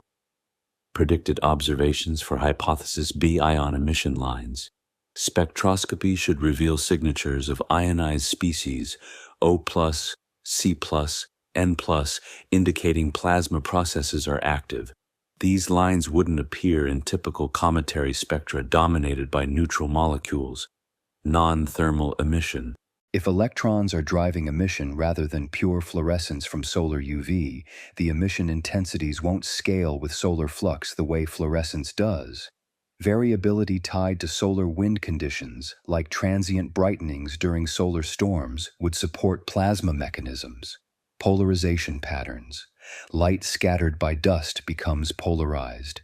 Light emitted by plasma processes can also be polarized, but with different angular patterns. Polarimetry can distinguish between scattering and emission constraining, which mechanism dominates. Rapid temporal changes. Plasma processes respond quickly to solar wind variations, time scales of minutes to hours. Gas fluorescence driven by solar UV, which varies slowly, changes on timescales of days. Observing rapid fluctuations in brightness or color would favor plasma over pure fluorescence. Magnetic field detection. If instruments could directly measure magnetic fields in the coma, either through remote sensing of Zeeman splitting in emission lines or through in situ measurements, if a spacecraft ever reaches 3I Atlas, confirming a field would strongly support hypothesis B. Does hypothesis B explain the full pattern? Partially. It can explain blue emission through plasma fluorescence. It can explain extended luminous envelopes if plasma processes energize large volumes. It might explain rapid brightening if plasma instabilities trigger cascading emission, but it struggles with some aspects. The steep brightness curve still requires vigorous gas production, which brings us back to supervolatiles and possibly fragmentation. The nickel detection still needs organometallic sublimation or grain vaporization. Hypothesis B doesn't replace hypothesis A, it supplements it. You might think of hypothesis B as hypothesis A plus. It accepts the super volatile comet baseline, but adds plasma and magnetic field effects to boost emission beyond what sublimation alone predicts. This hybrid approach increases complexity. Occam's razor pushes back, asking, do we really need to invoke multiple exotic mechanisms? Only if the simpler explanation hypothesis A alone fails to match observations. That's why December spectroscopy is critical. If spectra show ion emission lines, polarimetry reveals non-thermal signatures and rapid variability appears in light curves. Hypothesis B gains weight if spectra show only neutral molecules. Polarimetry indicates pure scattering and variability is slow. Hypothesis B fades, but there's a third hypothesis, the one that makes most scientists uncomfortable, the one that requires abandoning the assumption that 3I Atlas is a natural object. Let's confront it directly. This is speculation. I cannot emphasize that enough. What follows is not evidence. It's a structured thought experiment, an exploration of a hypothesis that sits at the uncomfortable edge of scientific inquiry. Hypothesis C assigns approximately 15% weight. That number reflects not confirmed evidence, but rather the philosophical commitment to not dismiss possibilities prematurely combined with Bayesian reasoning that updates low prior probabilities upward when anomalous observations accumulate. Hypothesis C proposes that 3I Atlas contains engineered materials, artifacts of technology designed or incidentally capable of unusual behavior under extreme radiation environments like close solar passes. Let me be explicit about framing. This hypothesis does not claim 3I Atlas is an alien spacecraft. It does not assert intelligence is currently operating the object. It does not invoke communication navigation or intentional targeting of Earth. What it does suggest as one among several possibilities is that the object might contain manufactured materials or be a fragment of something manufactured, possibly defunct, possibly ancient, that responds to solar radiation in ways natural materials do not. Why would anyone propose such a hypothesis? Because when multiple independent anomalies cluster steep brightness curves, blue, emission water at impossible distances, nickel, vapor, minimal thrust.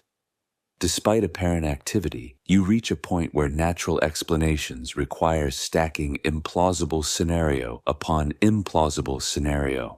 At some threshold, intellectual honesty demands considering whether a unified explanation exists, even if that explanation is radical. Dr. Avi Loeb, the astrophysicist who proposed 1I Oumuamua might be a light sail, has written extensively about 3I Atlas. His recent essays and white papers apply the same framework list, predicted observables check if their present update probabilities accordingly. Loeb's reasoning for Oumuamua centered on its unusual acceleration without visible outgassing. Reflecting panels pushed by sunlight, a light sail could produce that acceleration profile without requiring mass ejection. Mainstream scientists countered with natural explanations, hydrogen icebergs sublimating invisibly nitrogen ice from a Pluto-like world. Neither explanation fully satisfied, but Occam's razor and low prior probabilities for artificial objects kept the natural interpretation dominant. For 3I Atlas, Loeb notes the opposite problem: visible activity without proportional acceleration, plus the blue emission, the rapid brightening, the timing of maximum activity coinciding with perihelion when the object was hidden from Earth. In one essay titled, "Is the Interstellar Object Alien Technology?" Loeb writes, "The hypothesis in question is that the recent interstellar visitor to our solar system, 3I Atlas, is a technological artifact, and furthermore has active intelligence." He acknowledges this is speculative, but argues it's worth considering consequences if true. The consequences, should the hypothesis turn out to be correct, could potentially be dire for humanity and would possibly require defensive measures. Strong words, Provocative words, words that many scientists find premature and unhelpful. But let's engage with the hypothesis seriously.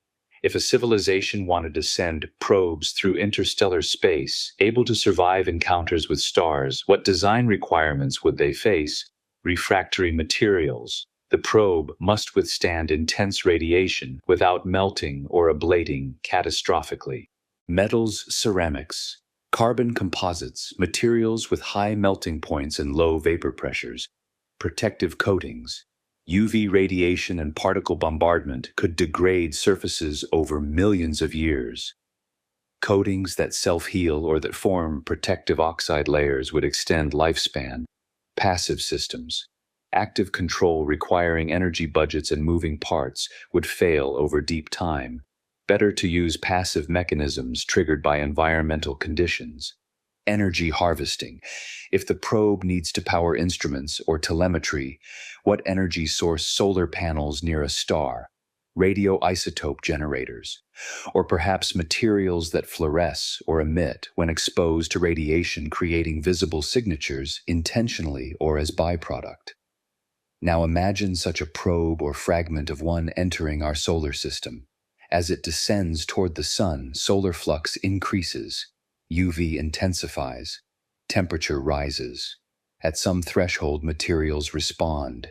Protective coatings might fluoresce under intense UV glowing blue as excited electrons relax. Reflective surfaces might alter their albedo as temperature-sensitive compounds change state. Ablation of outer layers. Perhaps intentional, perhaps damage could release metals like nickel if the structure contains metal alloys. The rapid brightening could reflect not sublimation but photodesorption, where UV photons break chemical bonds in surface materials, releasing molecules without requiring thermal vaporization. The blue color could come from engineered phosphorus compounds designed to emit specific wavelengths for identification or communication. The minimal non-gravitational acceleration makes sense if the object isn't losing mass through outgassing, but rather emitting light through fluorescence or surface processes that don't involve significant material ejection. This framework, engineered materials activating under solar radiation, provides a unified explanation for the constellation of anomalies. One hypothesis explains multiple observations rather than requiring multiple independent, unusual natural processes.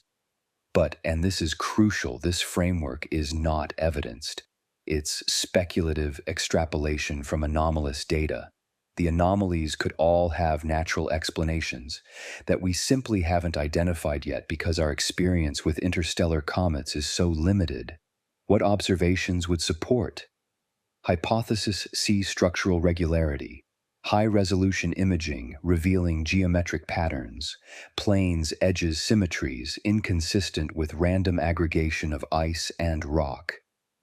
Fragmentation producing pieces with regular shapes rather than chaotic rubble. Unusual elemental ratios. Spectroscopy detecting elements or isotopic ratios that don't match natural nucleosynthesis.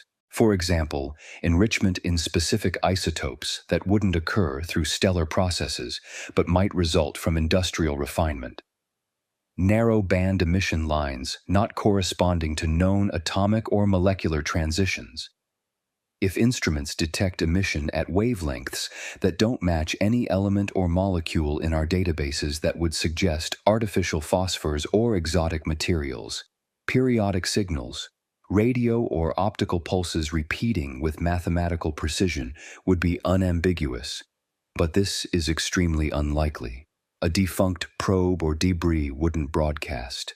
Rapid morphological changes inconsistent with natural fragmentation.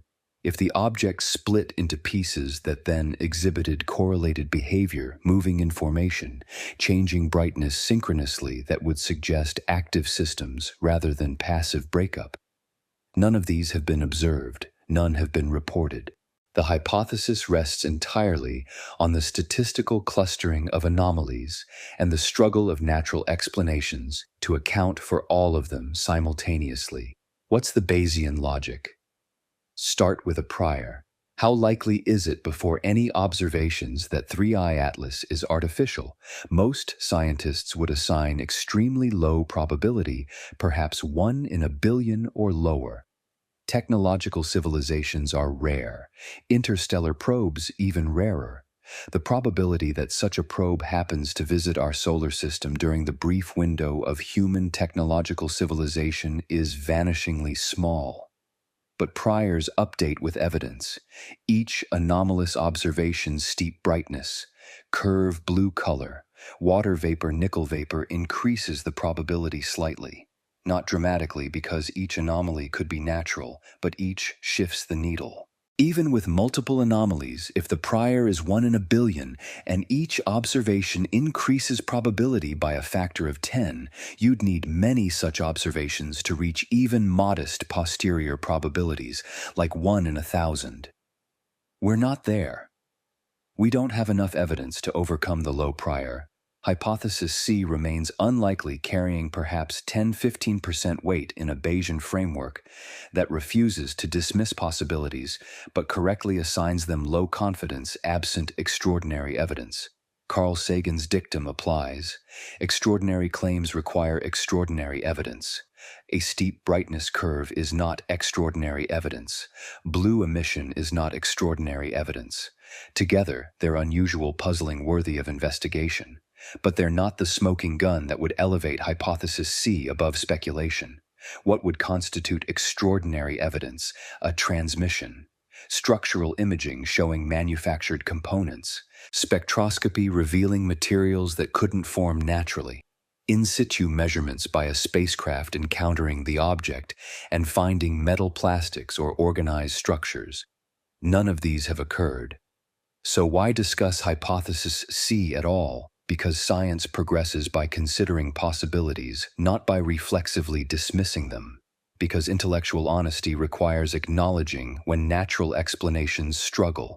Because the history of astronomy includes objects that initially seemed impossible, pulsars, quasars, gamma-ray bursts that turned out to be natural but forced paradigm shifts. And because on the small chance that hypothesis C is correct, failing to investigate would be a civilizational failure of imagination and vigilance. Loeb's advocacy for considering techno-signatures doesn't mean he believes 3i Atlas is artificial. It means he believes the possibility deserves evaluation through the same scientific method we apply to any hypothesis predict. Observables gather data, update probabilities. Mainstream scientists push back, rightly emphasizing that premature speculation can mislead the public, waste resources, and undermine credibility. The balance is delicate. Too much skepticism and you miss paradigm shifts. Too little and you chase phantoms. For 3i Atlas, the balance currently favors natural explanations. Hypothesis: a supervolatile comet remains dominant. Hypothesis B, exotic plasma processes, supplements it. Hypothesis C, engineered materials, lingers at the edge, assigned low weight, awaiting evidence that may never come. December observations will shift these weights. Spectroscopy, imaging, astrometry, each will either strengthen the natural framework or introduce new puzzles that demand reconsideration. Until then, we hold multiple hypotheses, simultaneously assigning different confidences, prepared to update as data arrives. That's the scientific process. Not certainty, not dogma, but provisional models tested against reality, refined through iteration, converging hopefully on truth. And sometimes, truth surprises us. Before we declare a mystery solved or a paradigm shifted, we must confront an unglamorous but essential question. Are the instruments telling us the truth? Professional caution is not cowardice, it's survival. Mission teams running stereo, SOHO, and GOES didn't build billion-dollar spacecraft to make hasty claims about interstellar comets. They built them to study the sun, monitor space, weather track coronal mass ejections that could damage satellites or disrupt power grids. When something unusual appears in their data, their first instinct isn't to publish. It's to check, double-check, triple-check. Make absolutely certain the signal is real before attaching their names and their mission's reputation to a claim that could be wrong. This is good scientific practice. It's how you avoid embarrassment. It's how you maintain credibility over decades. It's how you distinguish signal from noise in an environment rich with both. Coronagraphs see plenty of weird signals. Dust grains impacting the detector create bright flashes. Cosmic rays, high-energy particles from deep space, streak through frames leaving trails that mimic moving objects. Electronic glitches create ghost images. Stray light from planets, bright stars, or internal reflections contaminate observations. Most anomalies are mundane once you dig into them. The hard part is distinguishing the one real signal from the 99 false positives. Let's examine the calibration challenges specific to coronagraph observations. Stray light is the chronic enemy. Sunlight is overwhelmingly bright, 400,000 times brighter than the full moon. Even with careful optical design, some fraction of solar photons scatter inside the instrument, bouncing off baffles, diffracting around edges, reflecting from optical surfaces. The result, a faint haze of unwanted light contaminating every image. Coronagraphs minimize this with multiple occulting disks, elaborate baffle systems, and precise alignment. But elimination is impossible. Stray light persists. Correcting for stray light requires detailed models. Engineers characterize how light scatters through the instrument under different configurations. Sun angle spacecraft pointing thermal conditions affecting optical alignment. Years of in-flight calibration data build these models. When processing science images, analysts subtract the predicted stray light pattern, but models are imperfect.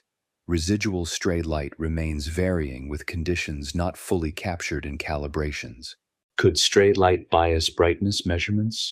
Yes. If the stray light level changes as satellites move through the field of view, apparent brightness could increase not because the comet brightened, but because background contamination changed. But here's the key: stray light patterns differ between instruments. Stereo's optics scatter light differently than SOHO's. GOES has its own unique signature. For all three to show similar brightness trends requires stray light to behave identically in three different systems. Possible, yes, if the geometry is just right. Likely, no, given the instrument's different designs. Vignetting the variation in detector sensitivity across the field of view affects color measurements. Camera sensors aren't perfectly uniform. Pixels near the center respond differently than pixels near the edges. Lens coatings have wavelength-dependent properties. Filters transmit light with efficiencies that vary with position. An object at the edge of the field might appear artificially red or blue compared to the same object at the center, not because of real color change, but because the detector's response shifts. Flat fielding corrects this. You image a uniformly illuminated source, like a blank sky or integrating sphere, and divide science images by this flat field. That normalizes out vignetting, but flat fields are never perfect. They're noisy. They change over time as detectors age or contamination accumulates on optical surfaces. Residual vignetting persists at the few percent level. Could vignetting bias 3i Atlas's color? If the comet happened to be positioned where Stereo's blue filter is unusually sensitive, yes. But for all three instruments to measure blue requires coincident vignetting biases. Again, possible but increasingly unlikely as instruments multiply. Pixel nonlinearity means bright sources don't scale correctly. Detectors are designed to respond linearly, twice the photons, twice the signal. But at high brightness levels, detectors saturate. Pixels max out, clipping the signal at some maximum value. Once saturated, you've lost information.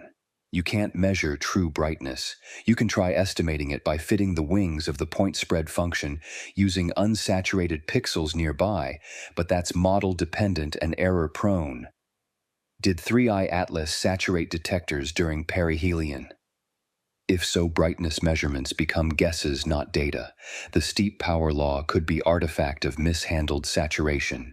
Checking for saturation requires examining raw frames. Are pixel values hitting maximum counts? Do images show clipping? Analysts know how to detect this. If saturation occurred, they'd flag it. The absence of such flags suggests saturation isn't the issue, but independent verification is important. Cosmic ray hits create bright spots that can mimic point sources. Energetic particles from space strike detectors depositing charge that looks like starlight or a faint comet. Single-frame cosmic rays are easy to reject.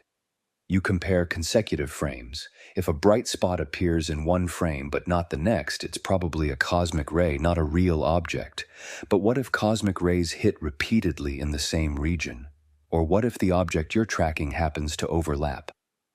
Cosmic ray hits by coincidence, confusion arises. Coronagraphs take many frames. Temporal coherence checks verify that brightness evolves smoothly. If 3i Atlas's brightness jumped erratically frame to frame, you'd suspect contamination. If it tracked smoothly over days, cosmic rays are unlikely culprits. Reported analysis describes smooth brightness evolution suggesting cosmic rays aren't the problem. But again, independent verification strengthens confidence.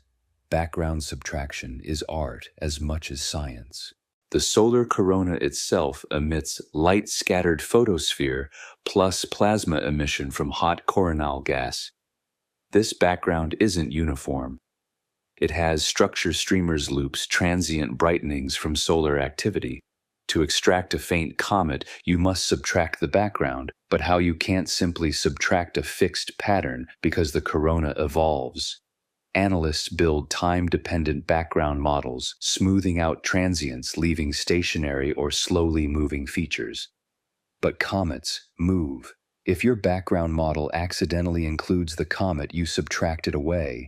If your model misses real coronal structure, you subtract too little, leaving residual contamination that inflates brightness. This is particularly tricky when the object is faint and the background is bright. 3i Atlas at perihelion was embedded in the bright inner corona. Careful background subtraction is critical. Could background subtraction errors explain the steep brightness curve? If analysts progressively underestimated background levels, as 3i Atlas approached perihelion, they'd subtract less artificially inflating apparent brightness. But 3 independent teams, processing data from 3 instruments, would need to make the same systematic error. That requires correlated mistakes, everyone underestimating background in the same direction. Possible, yes. Probable, less so. Historical precedents exist for coronagraph artifacts. Soho Lascaux once detected features initially thought to be interesting coronal structures. Later analysis identified them as dust grains on the detector faceplate, physical contamination inside the instrument. Bright comets passing through coronagraph fields have produced optical ghosts, secondary images from internal reflections that looked like companion objects or unusual tail structures. Modern teams are better at catching these because they've learned from past mistakes, but perfection remains elusive. The significance of cross-confirmation cannot be overstated. When independent instruments converge on similar observations, steep brightness, curve blue color, you're looking at either real phenomena or a conspiracy of errors. Artifact hypotheses must explain why 3 different spacecraft, 3 different coronagraph designs, 3 different calibration histories, 3 different analysis teams all produced similar results. That's a high bar, not impossible to clear, but requiring specific coincidences. What procedural steps are underway to verify the data? Private reviews within instrument teams. Experts at the Naval Research Lab, which runs Lascaux, at the Stereo team, and at NOAA, which operates GOES, are examining raw frames, checking calibration files, running independent photometry pipelines. They're looking for saturation, for cosmic ray contamination, for stray light anomalies, for vignetting biases. They're comparing different reduction methods to see if results are robust or dependent on processing choices. Community replication will follow. Once data are publicly released, and coronagraph data typically become public within months, amateur astronomers and professional skeptics will download frames and run their own analyses. This is healthy. This is how science self-corrects. Independent eyes catch errors the original team missed. Replication either strengthens findings or exposes problems. Expected timescales are weeks for preliminary internal checks, months for full peer-reviewed publication. Science moves slower than social media. Hype cycles demand instant answers. Science demands patience. The tension between public curiosity and scientific rigor creates frustration. People want to know now, is it real or not? Is it aliens or not? Science says, we're working on it.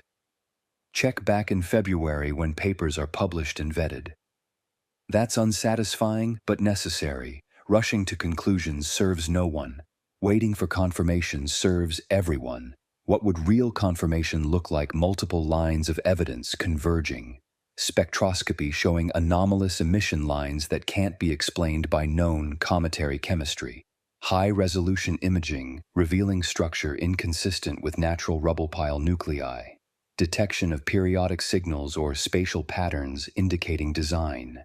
Non-gravitational accelerations precisely matching brightness changes, proving mass ejection is the cause, or conversely lack of acceleration, proving emission without mass loss, which itself would be anomalous. Independent replication by multiple teams using different instruments, all agreeing on brightness, color, spectral features. Confirmation also requires ruling out alternatives, demonstrating that instrument artifacts can't explain the signal, showing that calibration errors would need to be implausibly large and correlated, proving that natural mechanisms, even exotic ones, fail to produce the observed combination of properties.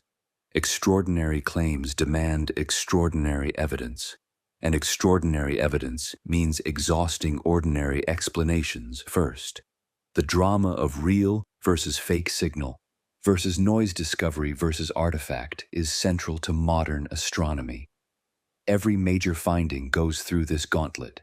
Gravitational waves were debated for decades before LIGO's detection in 2015. Even then, skeptics demanded verification. Multiple detections, multiple observatories, years of analysis finally convinced the community. Exoplanets were controversial until Doppler surveys and transit observations accumulated overwhelming statistics. Early claims were met with skepticism. Confirmation required replication.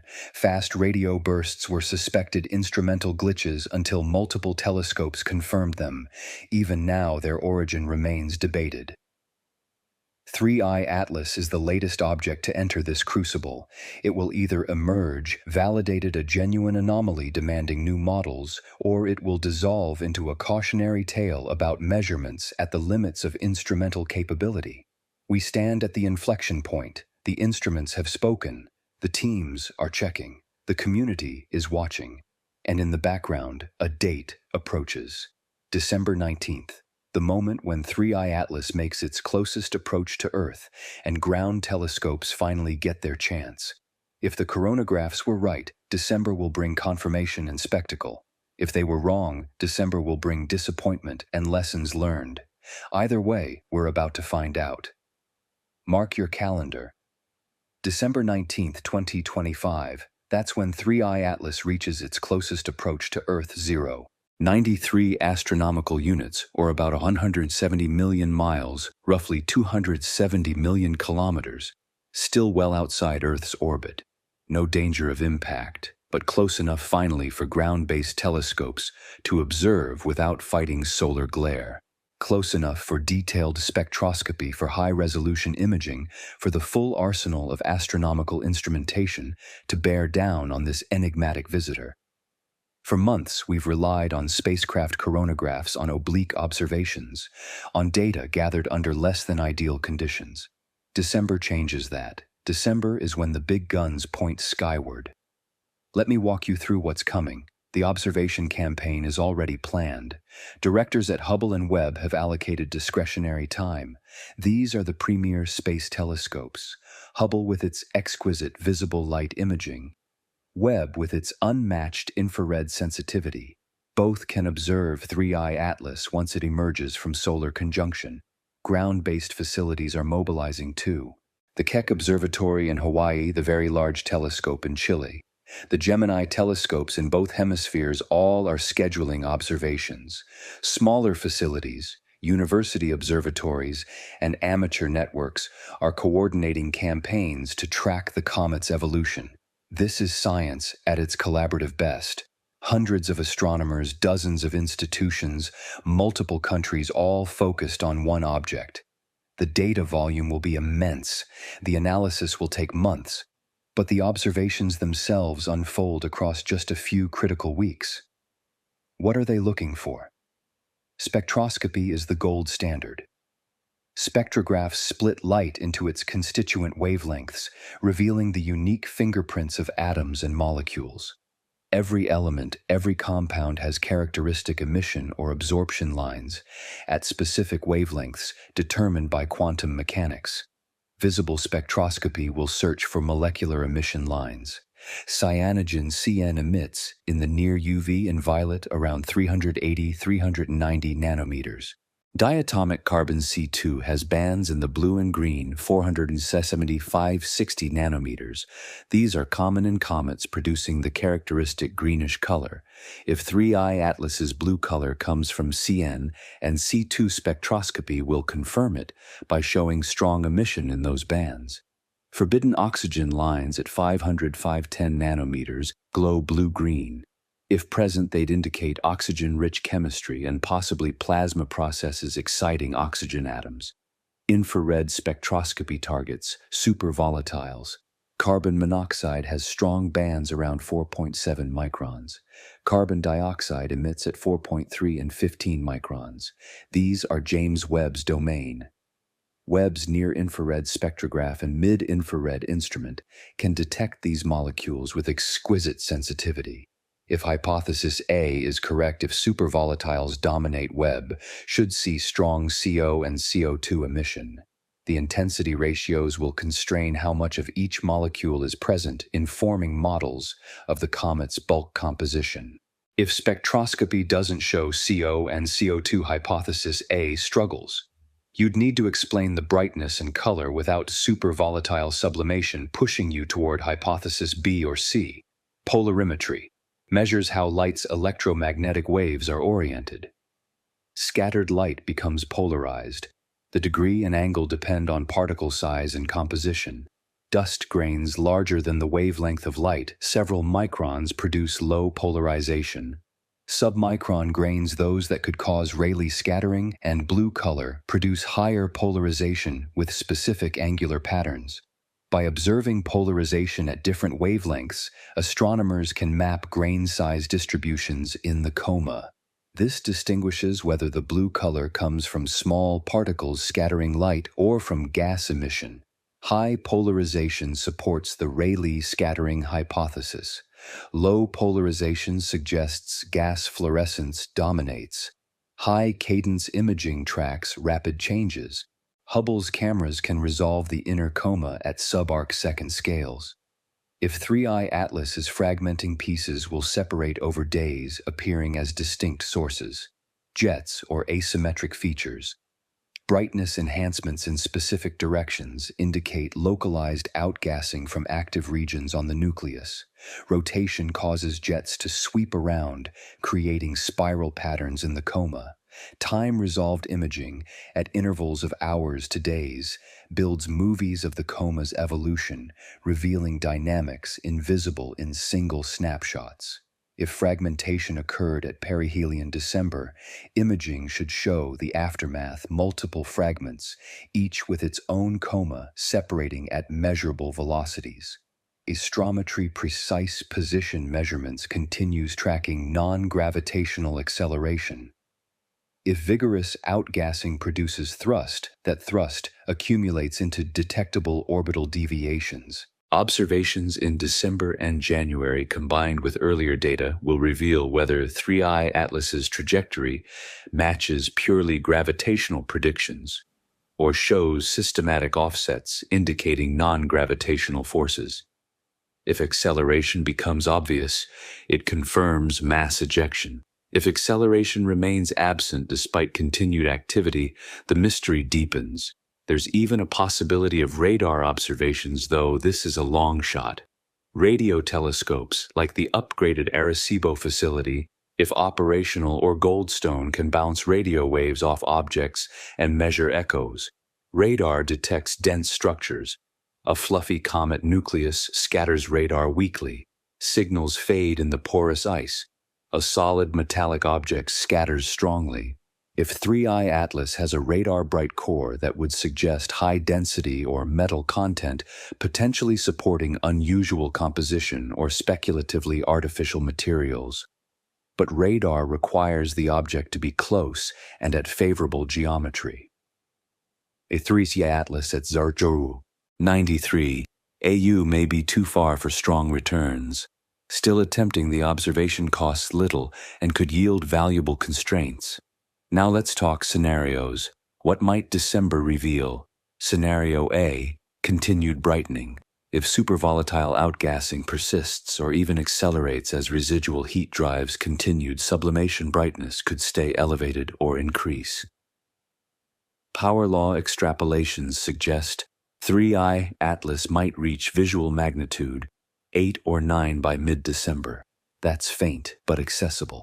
An 8th magnitude object is about 6 times dimmer than the faintest stars visible to the naked eye under dark skies.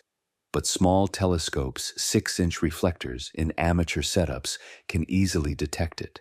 Larger amateur instruments, 10 to 14-inch apertures, would see it clearly. Imagine thousands of amateur astronomers worldwide pointing their telescopes toward Virgo or Leo. The constellations 3I Atlas will traverse in December, capturing images, measuring brightness, tracking motion. Crowdsourced data complements professional observations, providing temporal coverage that scheduled observatory time can't match. This scenario, bright, accessible, visible to dedicated amateurs, would be a public spectacle. Social media would light up with images. News outlets would cover it. Mysterious interstellar visitor, glows blue in December skies. Cultural impact people would look up. They'd ask questions. Why is it blue? Where did it come from? Are we alone? Astronomy becomes visceral, tangible, exciting. Scenario B, rapid fade. Many comets brighten explosively near perihelion, then fade quickly afterward. Fragmentation spikes can collapse within days as fragments disperse and volatile reserves exhaust. If 3I Atlas loses its volatiles or fragments into pieces too small to track, brightness drops fast. Magnitude estimates suggest fading below magnitude 15 by mid-December, invisible, except to large professional telescopes with sensitive cameras. In this scenario, December brings disappointment. Ground observers find a faint smudge barely detectable, providing minimal data. Spectroscopy becomes challenging. Imaging shows little detail. This has happened before with comets that promised much and delivered little. It's frustrating, but not unusual. Nature doesn't perform for our convenience. Still, even a faded 3I Atlas provides information. Rapid fade constrains volatile reserves, suggests fragmentation or structural disruption, and rules out sustained supervolatile sublimation. Negative results teach too. Which scenario is more likely? Nobody knows. That's why December matters. Observations in early December, November's end, really will reveal the trajectory. Brightness holding or increasing. Scenario A gains credibility, brightness plummeting. Scenario B wins. Amateur astronomers can contribute. If you have access to a telescope, even a modest one, and clear skies, you can observe 3I Atlas. Coordinates will be published on astronomy websites, Sky and Telescope Astronomy Magazine, the Minor Planet Center. Apps like Stellarium or Sky Safari can guide you. Look toward the eastern sky before dawn or western sky after sunset, depending on the comet's position. Exact visibility depends on your latitude and the month. By late December, 3I Atlas will be well placed for observation from both hemispheres. If brightness reaches magnitude, 8 to 9 binoculars might show it as a fuzzy patch. Telescopes will reveal more, the coma's extent, perhaps the hint of a tail, the blue-green tint if visible filters are used. Safety note: never observe near the sun without proper solar filters. 3i Atlas will be separated from the sun by tens of degrees in December. Safe for nighttime observation, but always verify coordinates before pointing any instrument.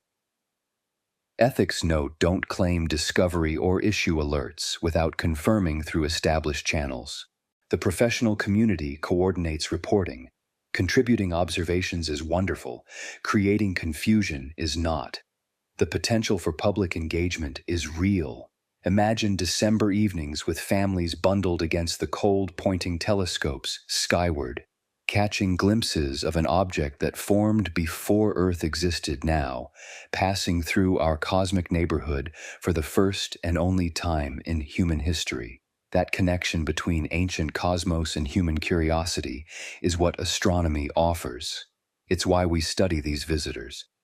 Not just for scientific data, though, that's important, but for the existential context, the reminder that we're part of something vastly larger and older than ourselves. By Christmas, we'll know if 3i Atlas continued brightening or faded. By New Year, we'll have spectra revealing molecular composition. By February, we'll have peer-reviewed papers debating interpretations.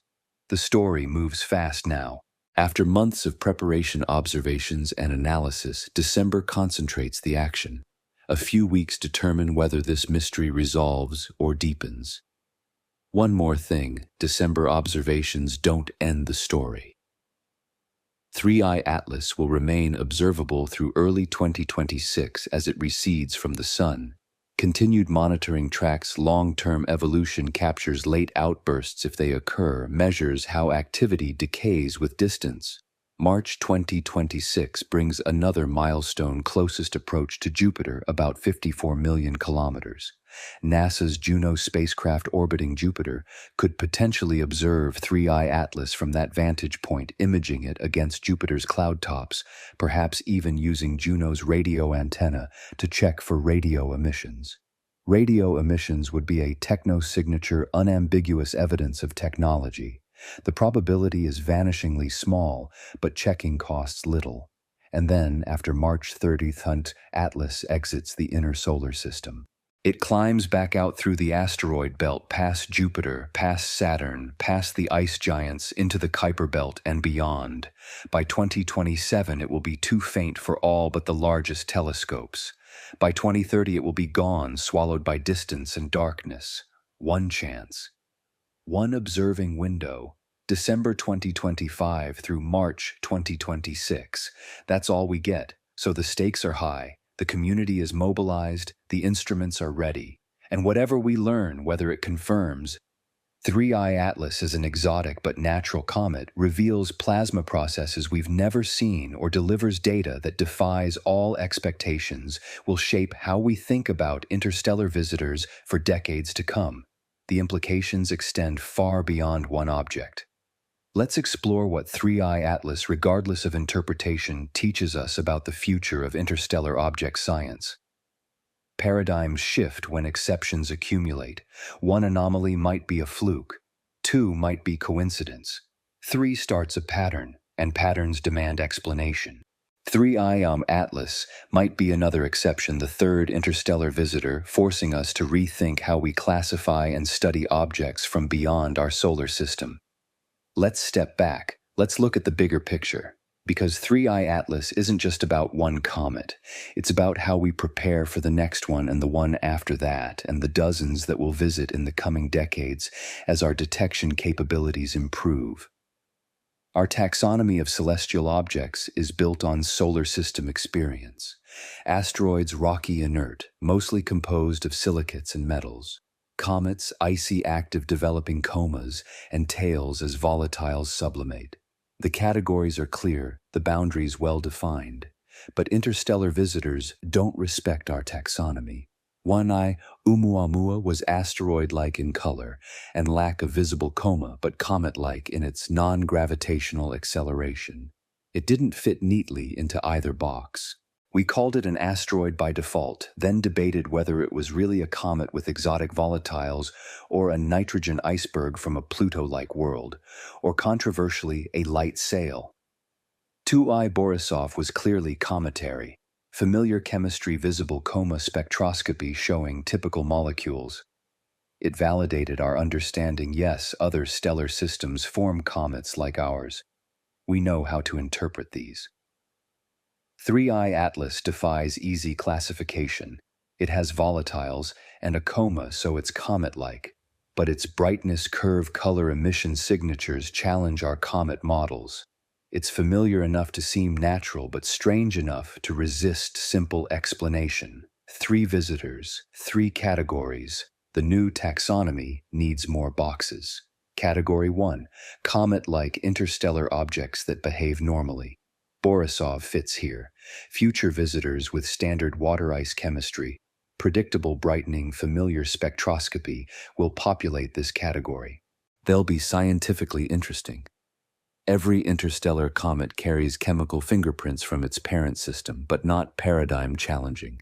Category 2, asteroid-like interstellar objects that stay inert. These are rocky or metallic bodies, ejected from other systems passing through ours without developing activity. They'll be dark, fast-moving, hard to detect, but spectroscopy and photometry will reveal surface compositions that constrain formation environments. Category 3, hybrid objects with mixed properties. 3I Atlas might belong here, partially active, exhibiting some cometary traits, but behaving anomalously in others. These objects demand more detailed study because their strangeness teaches us about conditions we haven't considered. Category 4, anomalous interstellar objects that don't fit natural templates. This is the controversial category, the one most scientists hesitate to acknowledge, but intellectual honesty requires it. If we observe objects whose properties can't be explained through natural processes despite exhaustive attempts, we need a framework for discussing them. Naming this category is politically loaded. Techno-signature candidates invites controversy. Anomalous interstellar objects is safer avoiding implications about origin while acknowledging that some things don't fit. The existence of Category 4 doesn't mean it's populated. It might remain empty, a placeholder for possibilities that never materialize. Or perhaps one day, data will demand we place an object there, forcing a conversation about explanations beyond natural astrophysics. This impacts survey design, current surveys. Pan-STARRS in Hawaii, Catalina Sky Survey in Arizona scan the sky nightly, detecting asteroids, comets, supernovae, any transient phenomenon that changes or moves. Detection rates for interstellar objects are low because they're rare and move fast. Early estimates based on Oumuamua and Borisov suggested perhaps 1 detectable interstellar visitor per year with current surveys. The Vera C. Rubin Observatory, beginning full operations soon, will revolutionize this. With its massive 8.4-meter mirror and wide field of view, Rubin will survey the entire southern sky every few nights, cataloging billions of objects, detecting transients within hours of their appearance. Projections suggest Rubin could detect 5 to 10 interstellar objects per year. Maybe more if they're more common than current estimates suggest. That's game-changing. Instead of rare anomalies analyzed intensely, we'll accumulate statistics. We'll map the diversity of interstellar populations. We'll constrain formation mechanisms across the galaxy. But detection is only half the challenge. Characterization is harder. Most interstellar objects are discovered weeks or months before perihelion, sometimes after, as they're already receding. Observing windows are tight. Some, like 3I Atlas, get discovered farther out, allowing months of tracking. That's ideal but uncommon. Detection biases favor objects discovered close to the sun when they're brightest, leaving little time for follow-up before they fade. Mission planning must account for rapid response. We need target of opportunity programs with flexible scheduling. Observatories must prioritize interstellar visitors, preempting other programs if necessary. Coordination between ground and space assets maximizes data return during brief windows. Investment in these capabilities pays dividends. Every interstellar visitor teaches us about other stellar systems, about planet formation across the galaxy, about the diversity of environments where worlds arise. Material science and astrochemistry need updates. Current models of cometary volatiles focus on water, CO2, methane, ammonia species observed in solar system comets and interstellar clouds. But interstellar chemistry is vast. Different stellar metallicities, temperatures, radiation fields produce different ices. Supervolatile rich comets, refractory organic rich bodies, carbon-dominated matrices, all are plausible. Expanding our libraries requires laboratory work. Measuring sublimation curves, fluorescence, spectra, thermal properties of exotic ices and organics. Creating databases that let us identify molecules from spectroscopic signatures. Sublimation models under extreme radiation need refinement. Near perihelion solar UV is intense. Photons break chemical bonds. Thermal gradients drive subsurface flows. Pressure builds. Current models work for water ice at moderate temperatures, but struggle with supervolatiles at high flux. 3i Atlas tests those models.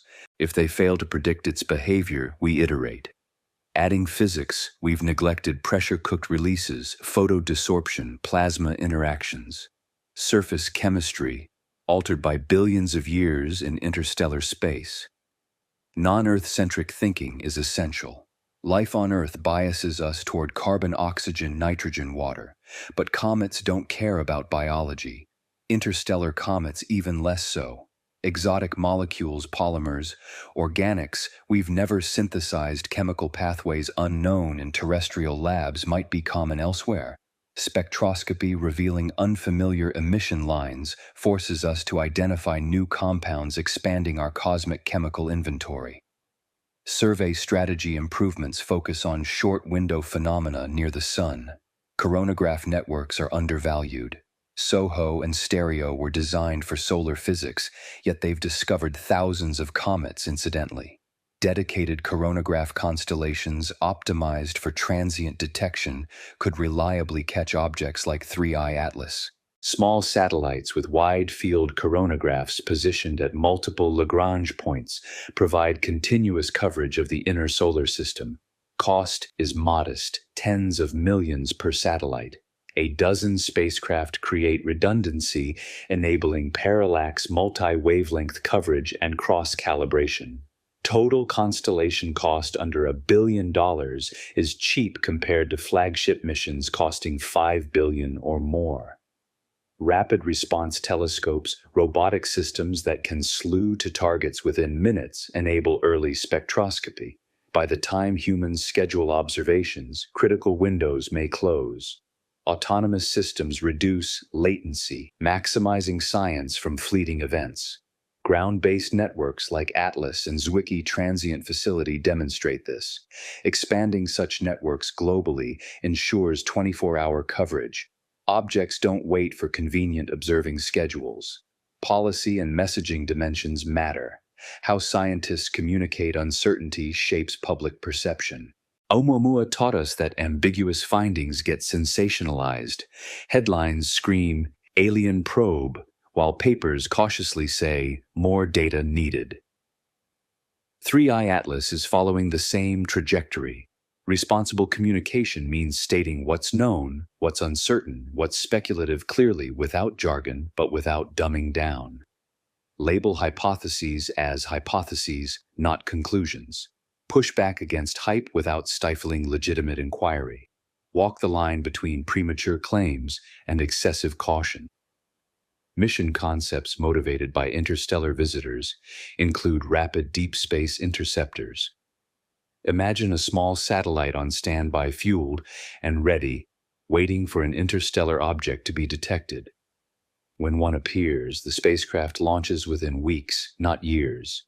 Delta V requirements for intercepts are steep, but not impossible. Proposals like ESA's Comet Interceptor, approved for a 2029 launch, demonstrate feasibility. That mission will rendezvous with a long-period comet on first inbound pass, studying pristine material. Scaling to interstellar targets requires faster response and higher velocity. Chemical propulsion struggles. Ion drives offer efficiency but low thrust. Nuclear thermal propulsion could bridge the gap, though political and safety hurdles remain. A swarm of small probes could rendezvous with an interstellar visitor, sampling composition imaging structure, measuring properties in situ. Data returned would answer questions definitively. No ambiguity about color photometry or spectroscopy. Direct measurements resolve debates.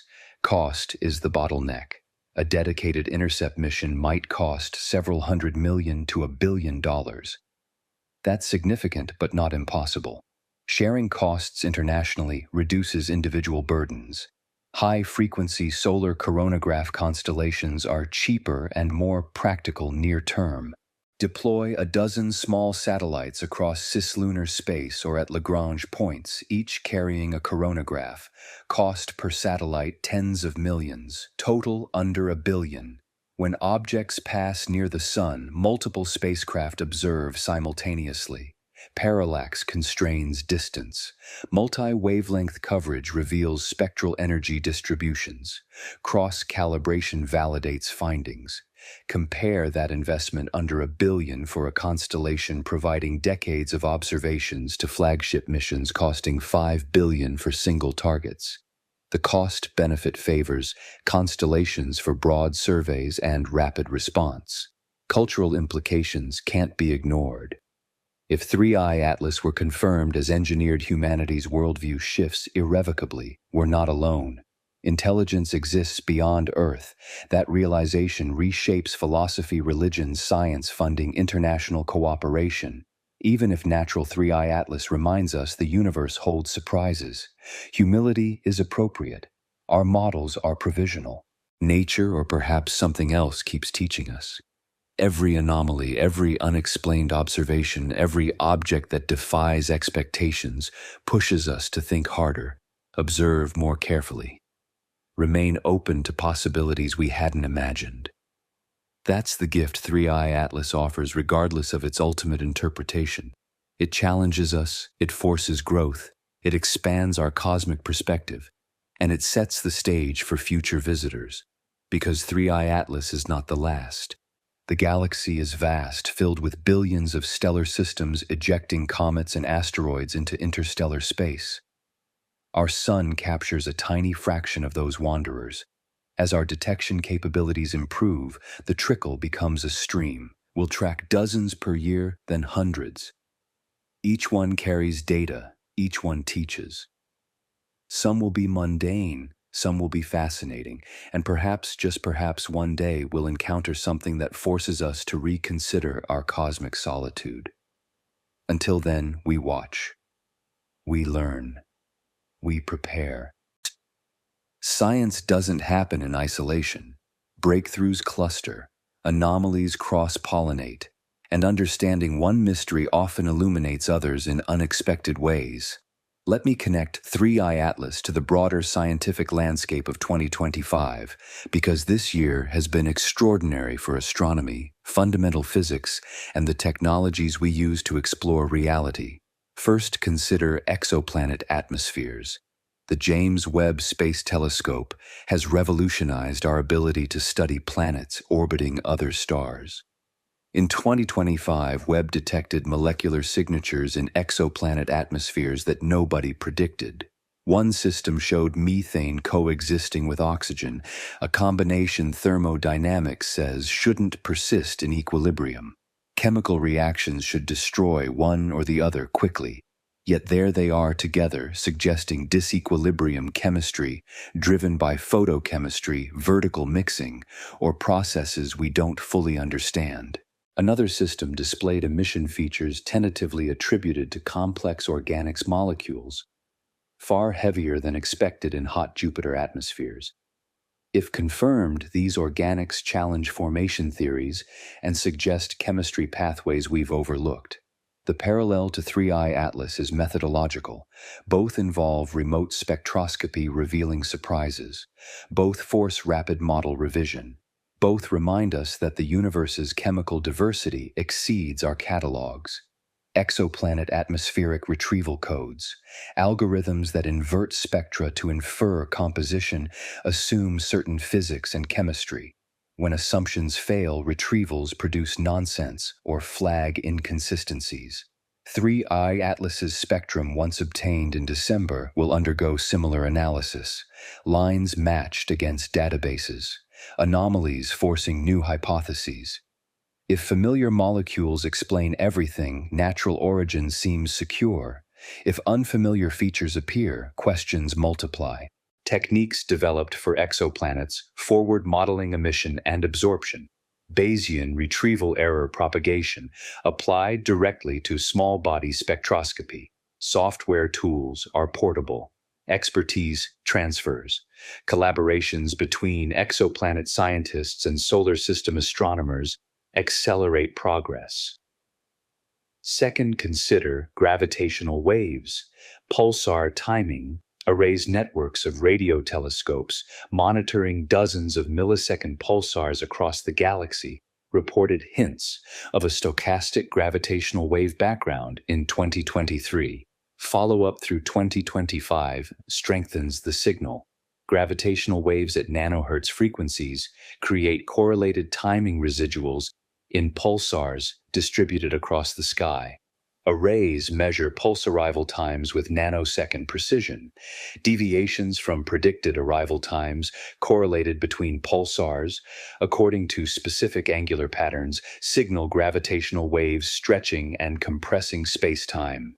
The detected background likely originates from supermassive black hole binaries, pairs of black holes orbiting in distant galaxy centers. Population models predict such binaries generate gravitational waves, continuously creating a stochastic background.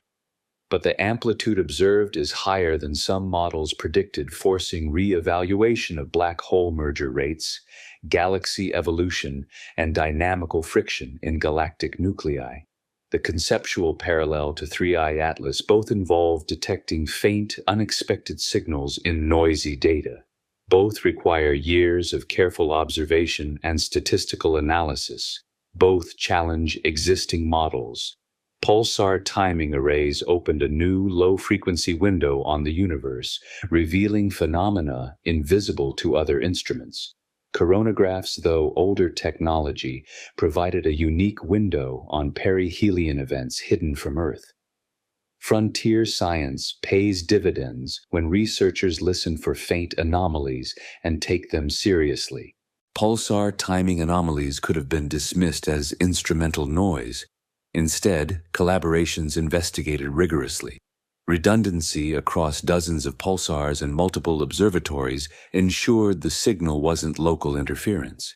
Similarly, 3i Atlas's coronagraph detections gain strength from redundancy across 3 independent spacecraft. Cross-checks validate or refute claims. The process is the same skepticism combined with openness. Third, consider AI-driven sky surveys. Every night, machine learning algorithms scan millions of astronomical images, comparing pixel by pixel against previous nights, hunting for changes. The Zwicky Transient Facility produces terabytes of data nightly. AI pipelines process it instantly, flagging transients, supernova asteroids, flares, anything that appears or changes. Most detections are routine. Occasionally, algorithms flag something different, something that doesn't fit known categories. The Vera Rubin Observatory will collect 20 terabytes per night, cataloging billions of objects. No human team could inspect every anomaly. AI sorts, classifies, ranks every detection by strangeness. This automation is essential, but carries risks. Neural networks trained on known phenomena learn patterns. They excel at identifying objects similar to their training data. But truly novel phenomena, outliers beyond the training set, confuse them. When 3i Atlas brightens faster than any comet in the training database, the algorithm doesn't know what it's seeing. It assigns a high anomaly score and flags for human review. That's where human judgment enters. Algorithms accelerate detection but can't replace expertise. The collaboration machine's speed plus human intuition is where breakthroughs occur. Imagine early warning systems for interstellar objects. AI monitors data streams from Atlas Pan-STARRS Rubin. An object appears moving at interstellar velocity. Within hours, automated alerts trigger follow-up observations across the globe. Spectrographs capture spectra before the object fades. Coronagraphs track it through perihelion. Astrometry measures trajectories. All within days of discovery, maximizing science return from brief observing windows. This future isn't far off. The infrastructure exists. Coordination and funding are the bottlenecks, not technology. Fourth, consider mission announcements.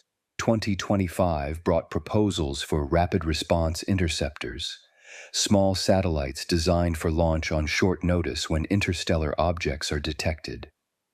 ESA's Comet Interceptor, approved for 2029 launch, will rendezvous with a long-period comet. It demonstrates that fast response missions are feasible.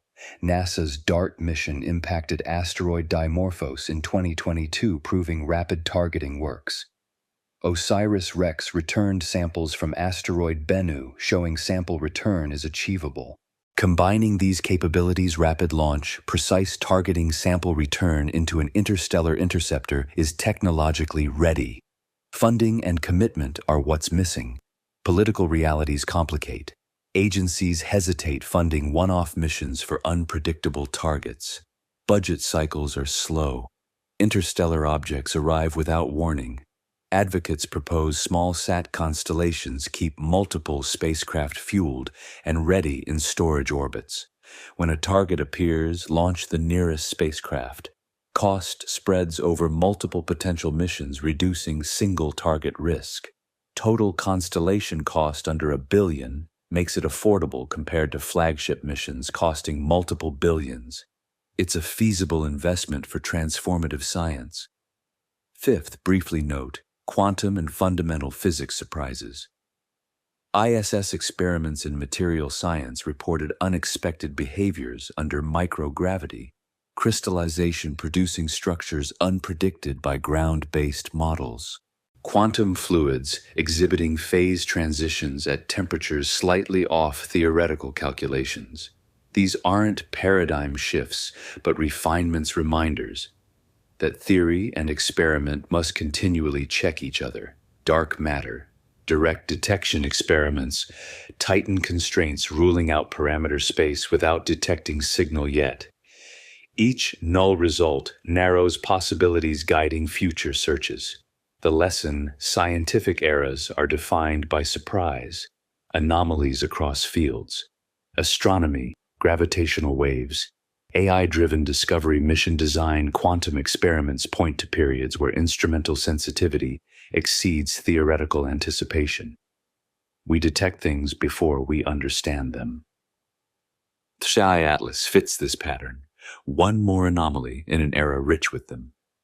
Synthesizing outcomes for 3i Atlas, let me assign updated plausibility rankings. Subjective, illustrative, not rigorous. 60% natural exotic chemistry. Super volatiles. Unusual composition, extreme but explainable through known physics. This remains baseline. 25% data artifact, instrument calibration errors. Background subtraction issues. Coincidental multi-instrument biases. Low probability but not negligible until full vetting completes. 15% engineered speculative.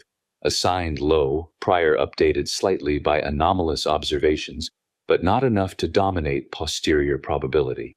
These percentages shift as data arrives. December spectroscopy moves them substantially. Confirming CO2 and CO strengthens natural exotic. Finding no expected molecules weakens it. Discovering emission lines matching no known species pushes toward data artifact or engineered. Final vignettes offer payoffs for different scenarios. Scenario 1 confirmed exotic comet. Papers published March 2026 confirm supervolatile composition, identify molecular emission lines, explain brightness curve with fragmentation models. Textbooks update. Comet chemistry expands to include carbon-rich interstellar visitors. Three-Eye Atlas joins the catalog as unusual but natural. Science progresses. Scenario 2 confirmed engineered fragment. Spectroscopy reveals narrow band emissions inconsistent with known molecules. High-resolution imaging shows geometric structure planar, surfaces symmetries. Independent teams replicate findings. Papers publish. Media explodes. Philosophical and scientific revolution ensues. SETI priorities shift. Funding pours into follow-up missions. Humanity grapples with confirmed evidence of extraterrestrial intelligence, even if indirect, even if ancient. Culture changes. Scenario 3. Artifact of instruments.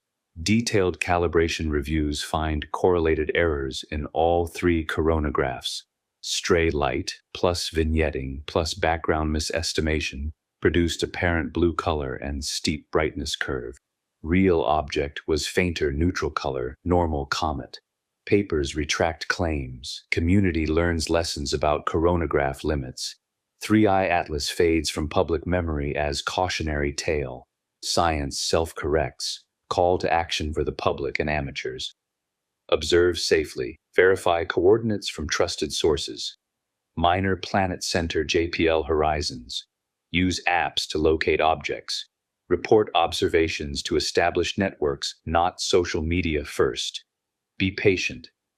Science takes time. Hype spreads fast but fades faster.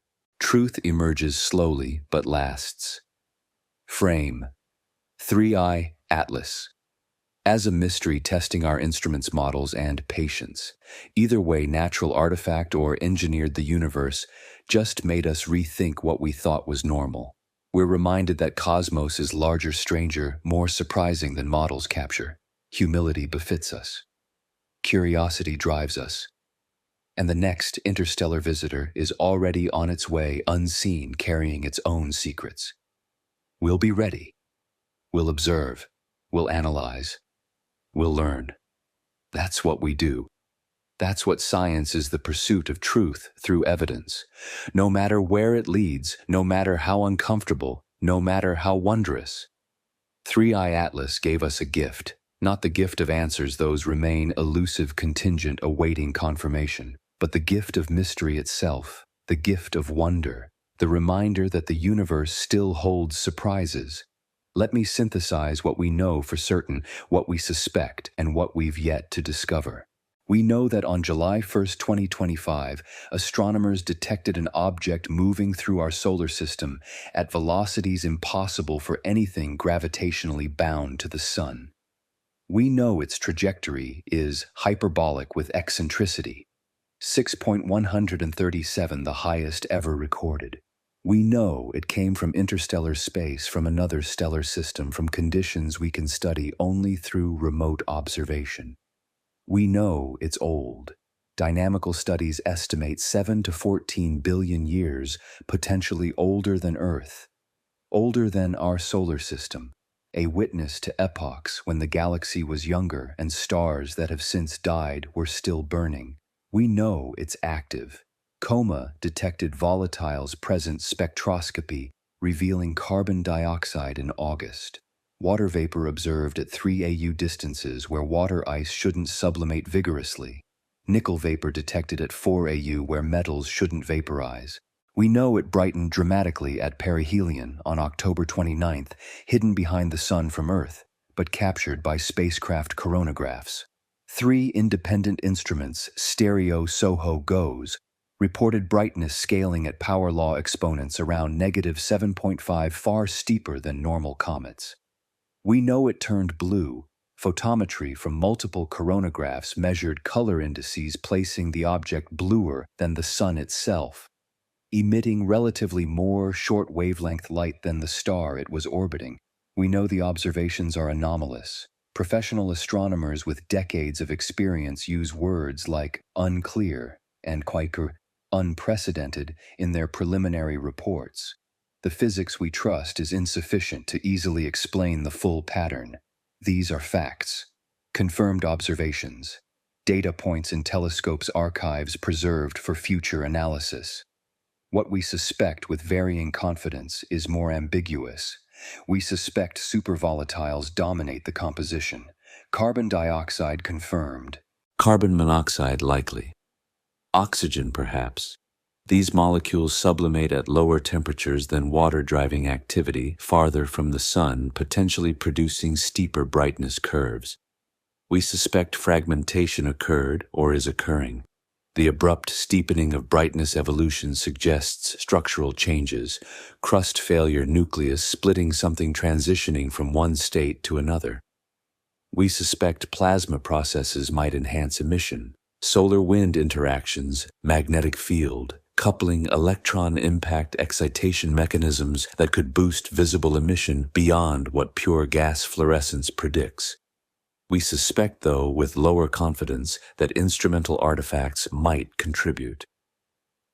Stray light vignetting background subtraction errors could bias measurements. 3 independent instruments make this less likely, but it's not ruled out until full calibration reviews are published. And at the edge of suspicion, we acknowledge the possibility, remote, speculative, unconfirmed, that 3i Atlas contains materials or exhibits behaviors not entirely natural, engineered surfaces fluorescing under UV, alloys ablating metals without thermal vaporization, fragments of ancient technology responding to solar radiation in ways ice and rock don't. This remains hypothesis, not conclusion. A possibility entertained not because evidence compels it, but because intellectual honesty forbids dismissing ideas prematurely. What we've yet to discover is the story's resolution.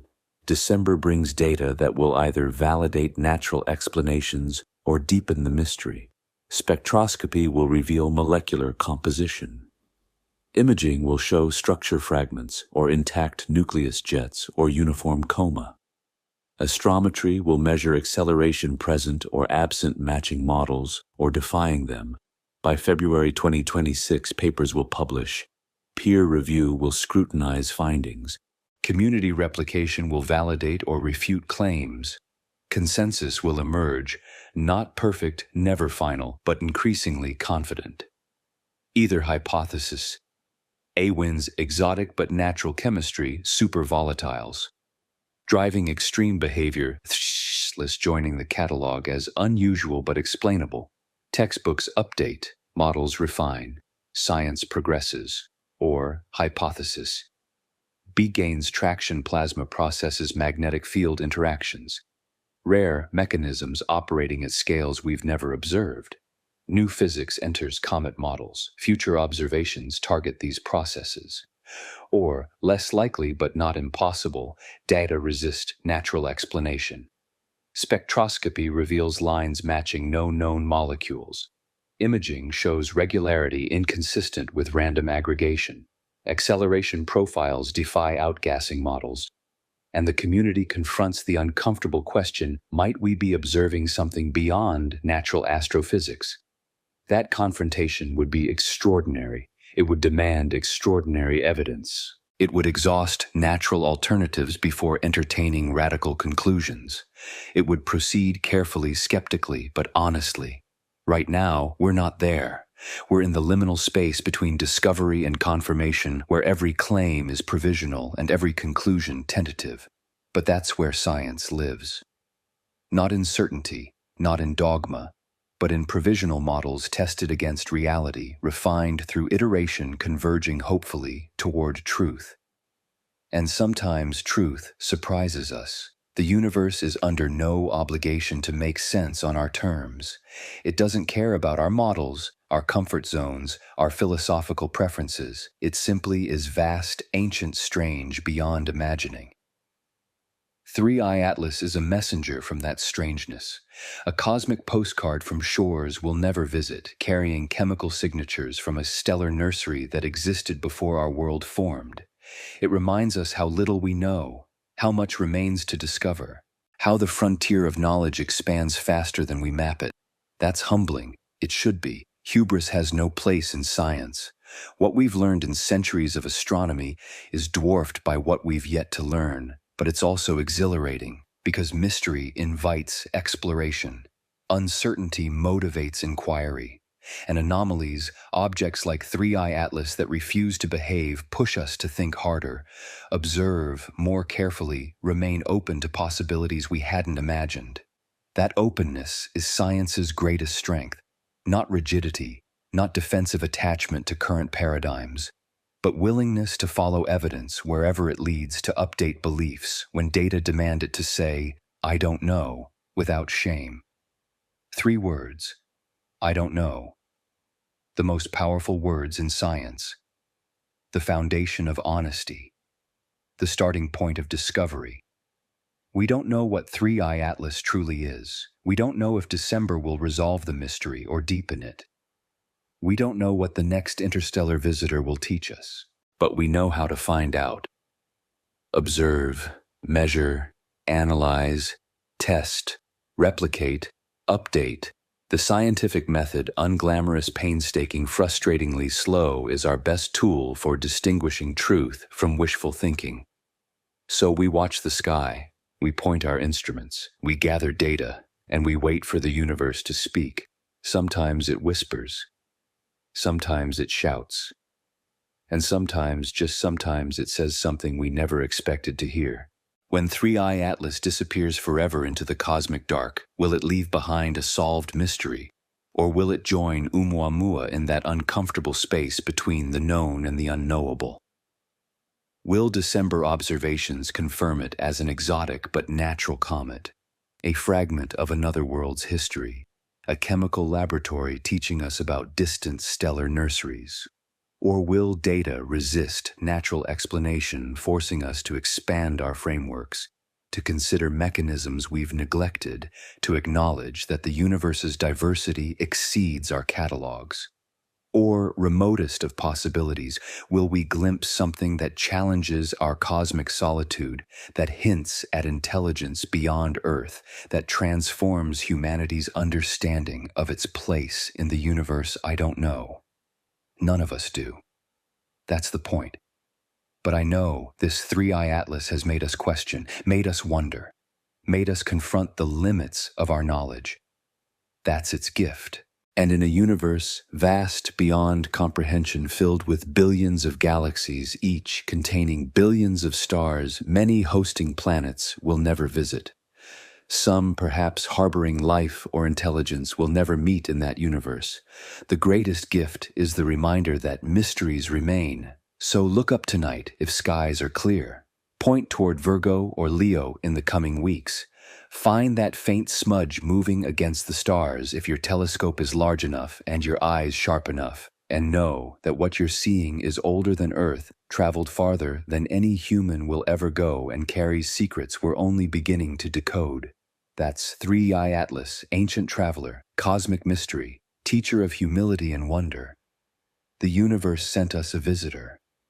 We're still learning what it came to say.